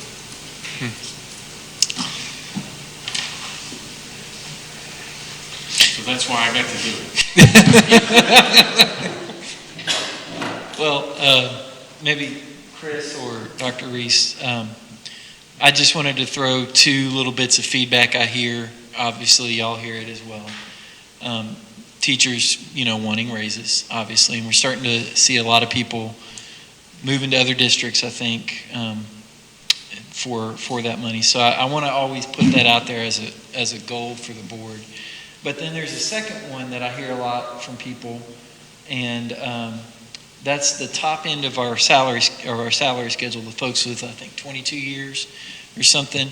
And I'm just curious if there's something we can do, maybe Dr. Lopez or somebody, to extend that or make some options available for some of our most, seasoned, trusted, tried teachers, So I'm not saying I want to table anything, Dr. Reese. I'm just saying I always want to keep those 2 prongs as a priority. Yes, sir. And to that last point about the years on the scale, that can be extended. When we say the hiring schedule, if you came into the district today as a 20-year teacher, then that's where you would come into the district at, okay? But if you were a teacher that had been in the district for 30 years, and as I mentioned, the last 8 years, we've given 3% raise every year. One year we gave 1,000, and I think last year was about 2%. But basically, on average, a little more than 2.5% over 8 years. So you're not making step 20 on the scale. So you would have come in, potentially, you would have been higher than that, and continue to go up. But yes, sir, when we're trying to attract and recruit teachers to come in that have more than 20 years, then that becomes a sticking point is when they say, okay, well, I'm coming in on the scale at step 20 on your hiring schedule, and that's not as much as I was making. And so that is something that could be extended, and it's simply a matter of running out, most likely looking at what our current teachers with that many years are making and then trying to add to that schedule. It doesn't reflect necessarily every teacher in the district with more than 20 years experience. I think it's kind of a... I'm sorry, it actually, not a death penalty or a detriment. I would say, if you were to take that higher scale and send it out to a teacher that had 35 years experience, and you can't $300 in 28 years, it would be really a poor representation of what a 30-plus year teacher or 30 years of experience would be. Because our teachers that have been with us for 15, 20 plus years aren't making that number by any means because of the 3% limited point, the 3% limited point, the 2%, the $1,000 of adjustment, all of those. They're much more than that. This is just a one-time schedule. But we could always extend it to whatever you want to see. If you want to see 25 years, so maybe the 25-year provision service, that teacher would see higher. I don't know that I have a number. I just hear a lot of people say that. I think they probably think that, oh my gosh, you're always at that point. It's just a misunderstanding. And so maybe learning that out. Yeah, it's just, Well, I think it's also a little bit of a strategic decision too, because who are you trying to attract? Do we want to attract a 30-year teacher, or do we want to attract a teacher that's 7 or 10 years? It's kind of like in their prime, not saying He's anything. looking at me. I'm not looking at anybody. I'm not looking at anybody in particular, but I think that's also part of it too. And so it's a little bit deeper than that. It is, and it's similar on the front end of the scale with the, trying to get the first year, 0-year teacher above 50. That's kind of been a high water mark that most districts have chased for quite a while. And the fact is, we don't hire many first-year teachers in Montgomery. Every year there are a few, but when I say a few, it's a handful. Our typical hire, at least over these last 8 years, has been that 4 to 10-year experienced person who, has maybe been in a surrounding district and is wanting to move here. And, anyway, it is strategic. You can use that scale to kind of analyze who you're trying to market, which teachers you're trying to bring into the district, because that is truly just your hiring scale. If you wanted to give your 20-plus year teachers a raise, then the board could take action to say, we want to, if you have 20-plus years, we want to give a 10% raise. It's not tied to this scale.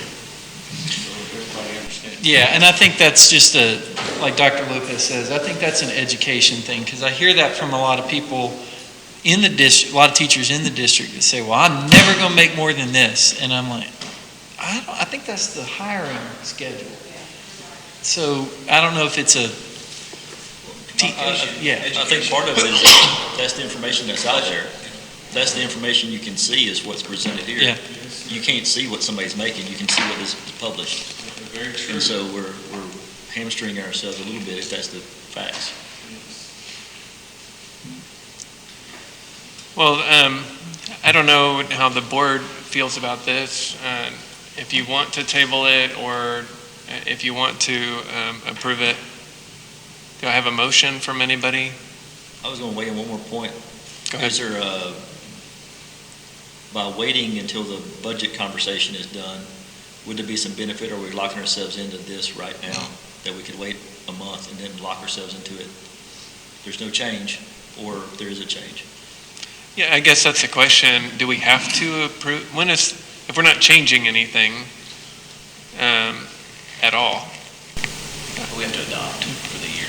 Chris? Yes, from my standpoint, obviously, and from y'all's standpoint, the compensation plan is one of the most important decisions that you're going to make for the upcoming school year.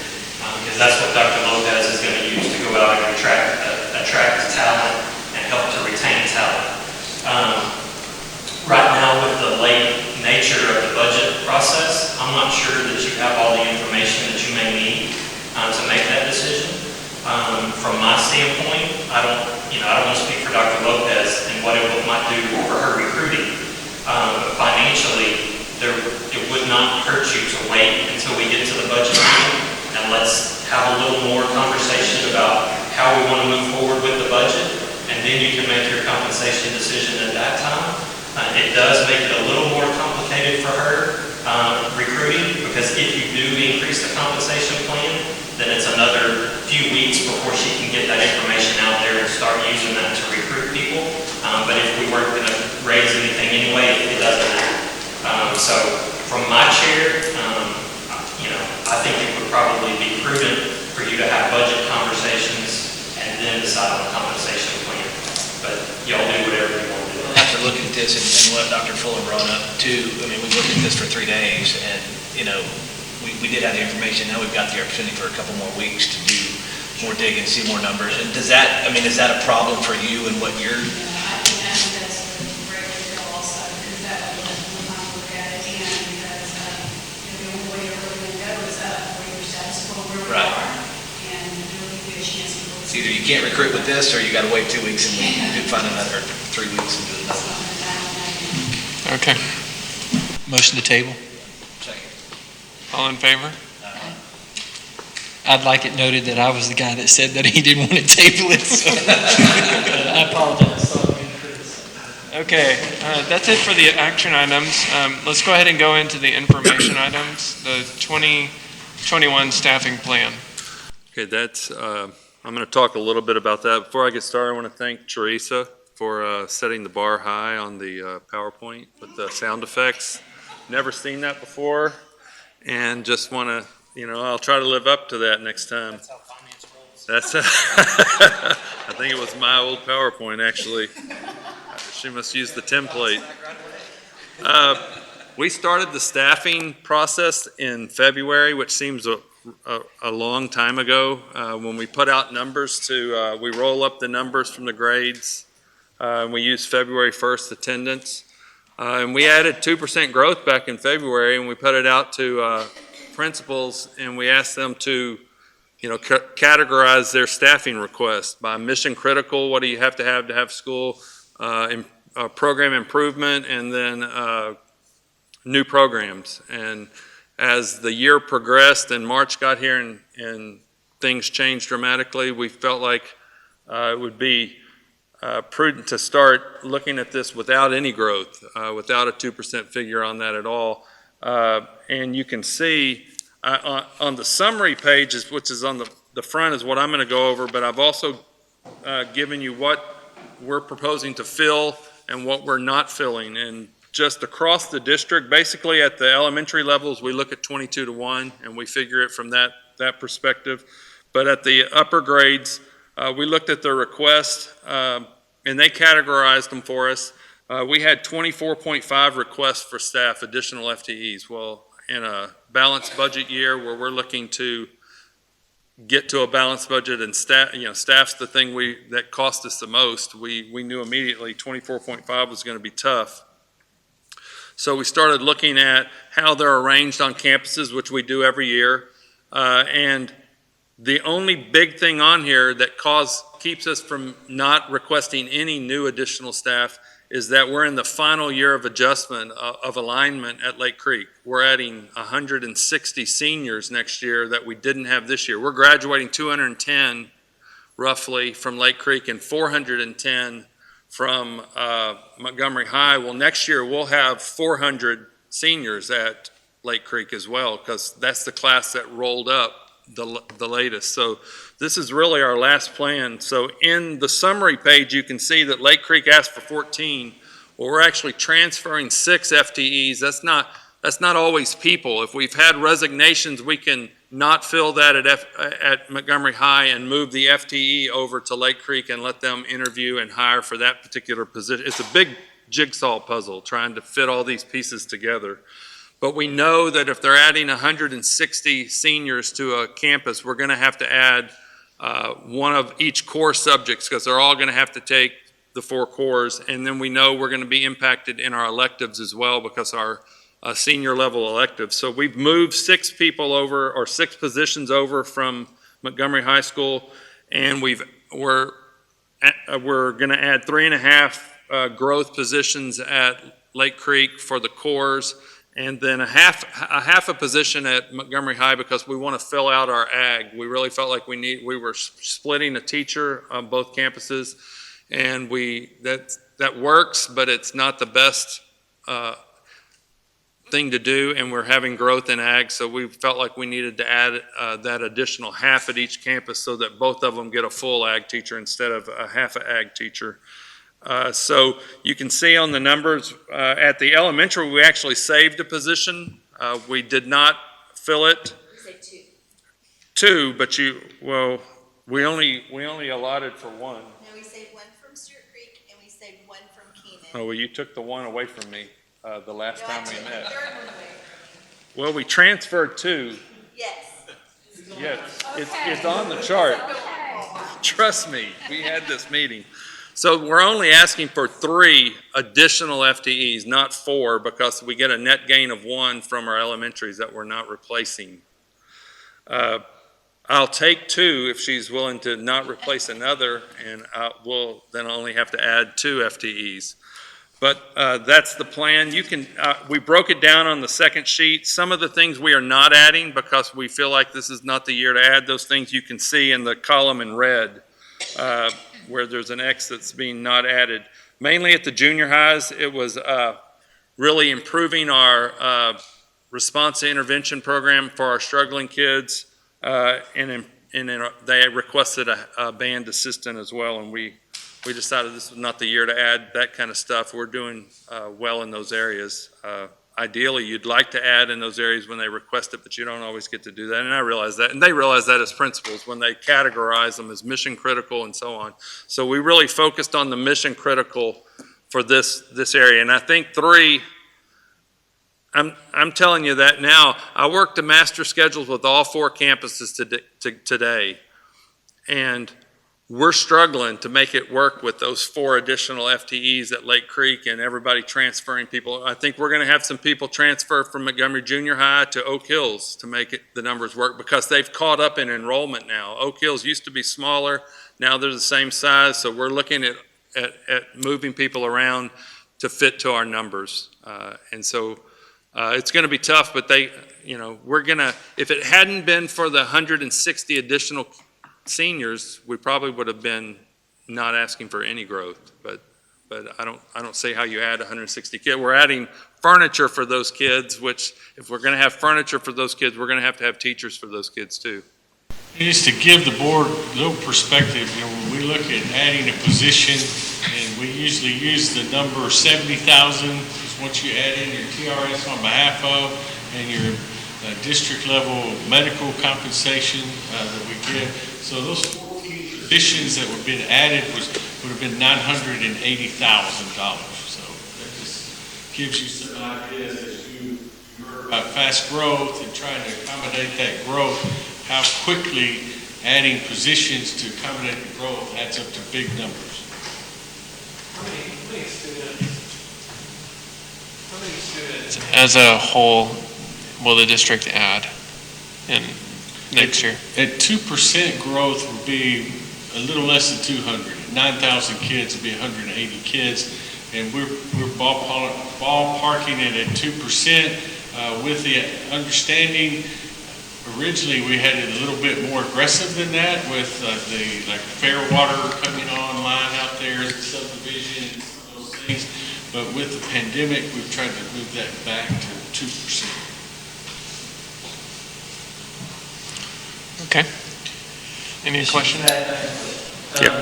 Because something teachers tell me I don't understand yet is off periods, and like apparently at some high schools, 2 or off periods or something like that, and then at other places there's only 1.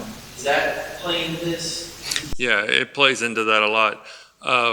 What they're talking about is at the high school in the core, there's 8 periods a day, and we have teachers teaching 6 out of 8, and then they have a PLC period, which is a common planning period between teachers, and only in the core subjects. In electives and CTE and all other subject areas, they teach 7 out of 8. At the junior highs, 1 off period.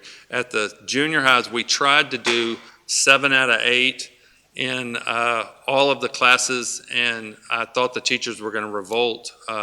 So we give them an additional duty for their 7th period, which equals out into an FTE. If we place them into an RTI period, or we place them into covering DAEP for a period, that can, if you take 8 teachers, that takes a teacher's place, so you save an FTE. So they're not getting an extra off period, but they don't have an additional 25 kids in their classroom, which their load on 6 kids is roughly 170 kids.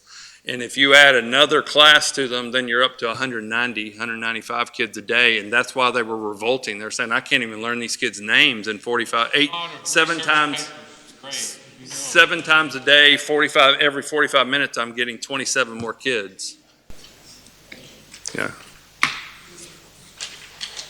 Any other questions from the board? Okay, thanks, Dwayne. Let's go ahead and go on to HB3 board goal requirements for early child literacy, math, and Yes, the CCMR. House Bill 3 is requiring that the school board set goals in early childhood literacy, 3rd grade reading, and in early childhood math, 3rd grade math, and also in CCMR, or your college career military readiness. And they want the boards to have these goals adopted by August. And so we're bringing these to you this evening. If you want to update, let you understand this is a state requirement to kind of what we're looking at, how we intend to help you formulate goals for those. Yes. So House Bill 3, you can go ahead and go to the next slide, has given us a lot of little gifts, and this is one of those. And so the board is required to adopt goals in the 2 areas of early childhood literacy and math, and college, career, and military readiness. The requirements for the goals. The superintendent or designee or an employee of the Regional Education Service Center will work with the board to create and monitor each goal. So as you start to create these goals, you can select who you would like to work with you on those goals. We have an interim. Normally, it would be the superintendent, but we have an interim. Dwayne and I can help you. We've had training on this, or we can always get someone from Region 6 to come in and help us develop these goals. You will set specific, quantifiable annual goals for 5 years at each campus. The goals must be reviewed at least annually by the board at a public meeting and post the annual report on the district and campus websites. All right, the specific goal requirements. For the early childhood math goals, the annual goal for aggregate student growth on third grade math and reading assessments. Annual goals for students in each group that is evaluated. Under closing the gap, a group consists of 25 or more students. Any subgroup that does not have at least 25 students will not be addressed in this goal. Targeted professional development for classroom teachers in kinder through third grade for campuses identified by the board as not meeting the plan's goals. Targeted PD should consider the unique needs of the students and the campus. For CCMR annual goals for aggregate student growth on CCMR readiness indicators evaluated under the student achievement domain, and we do really, really well with CCMR, and it's the same with the student group. With 25 or more students, the goals would be developed.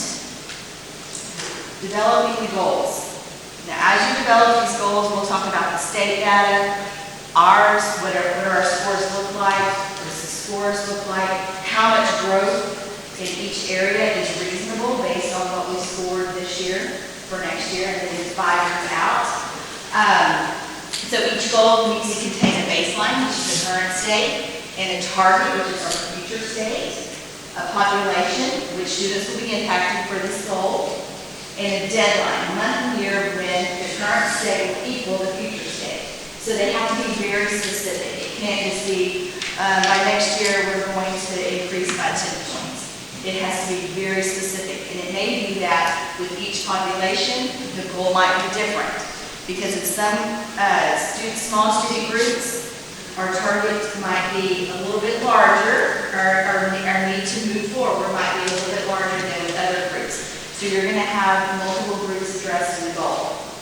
Annual targets must be identified for each goal in addition to 5-year deadline targets, and adopting board outcome goals and progress measures for each goal creates alignment with the plan.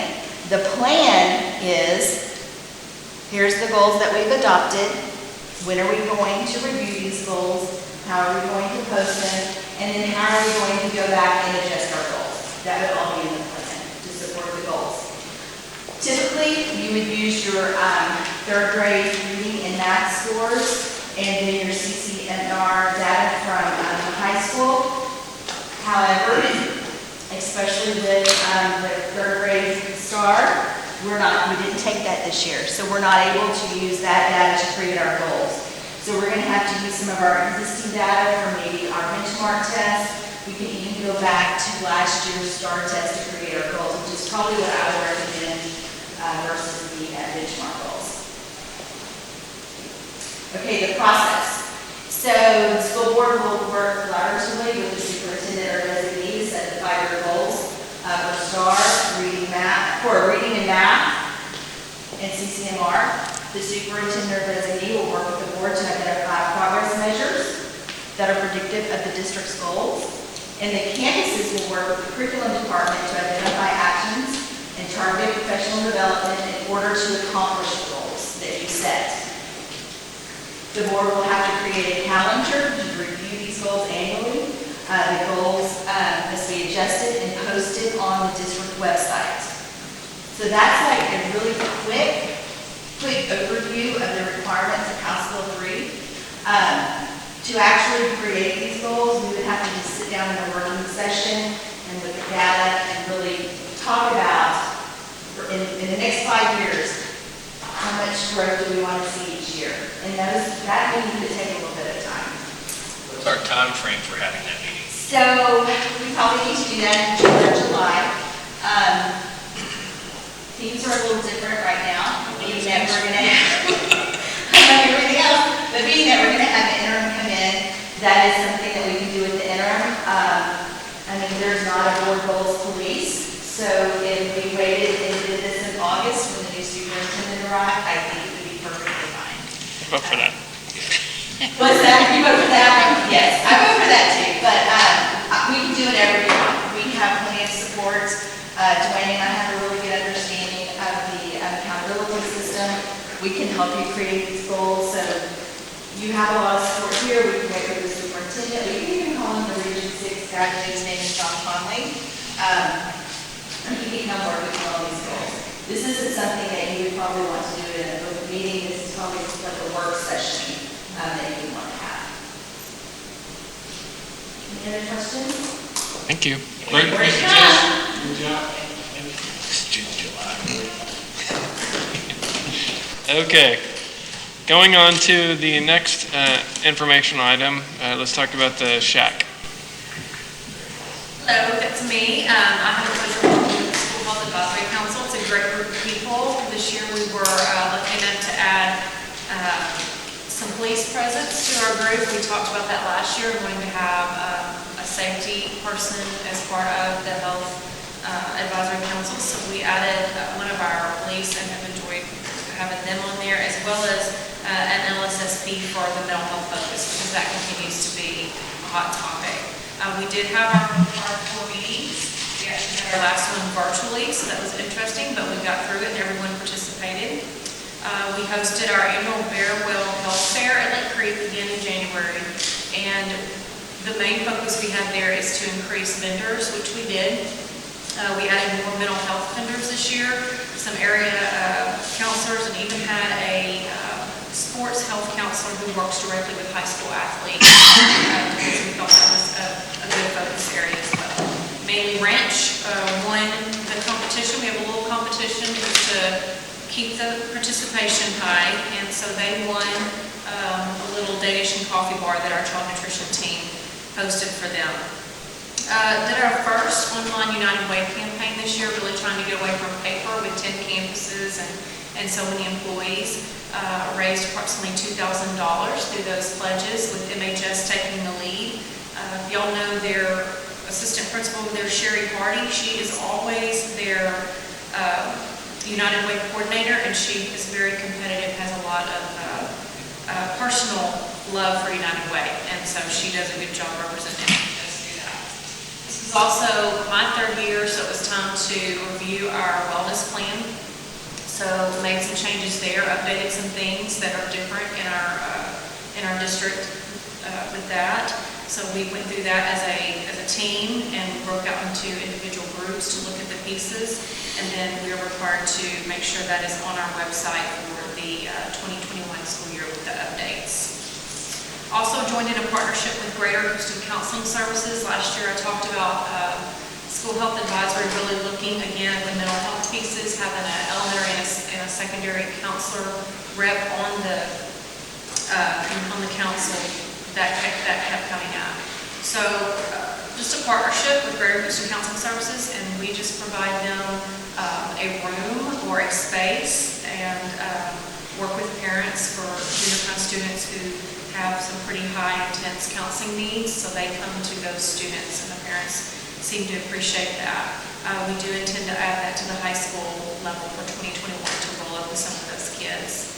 And then, of course, we continued our collaboration with the Student Nutrition Advisory Council. That is growing, and their impact at the secondary level is growing. They're making some decisions and just using student voice so they can make some changes in the cafeteria, and that's headed up by Lynn and Nujibauer, so we really enjoyed working with them as well.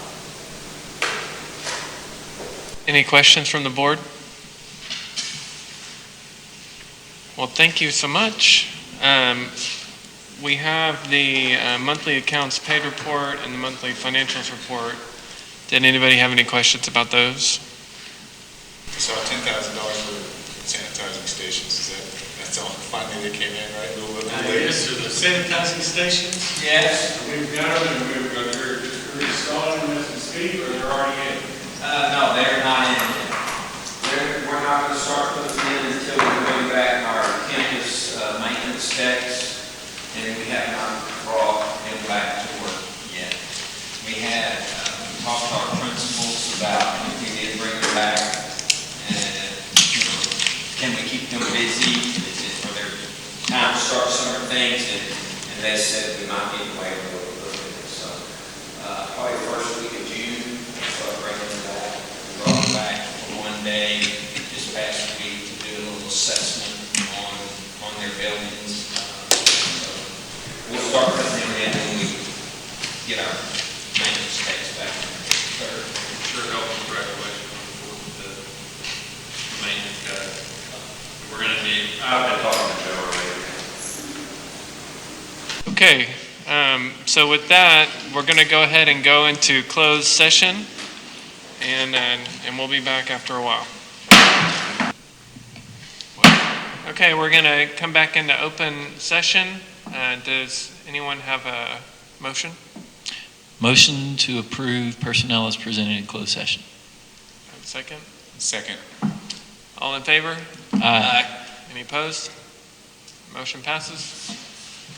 Meeting's over.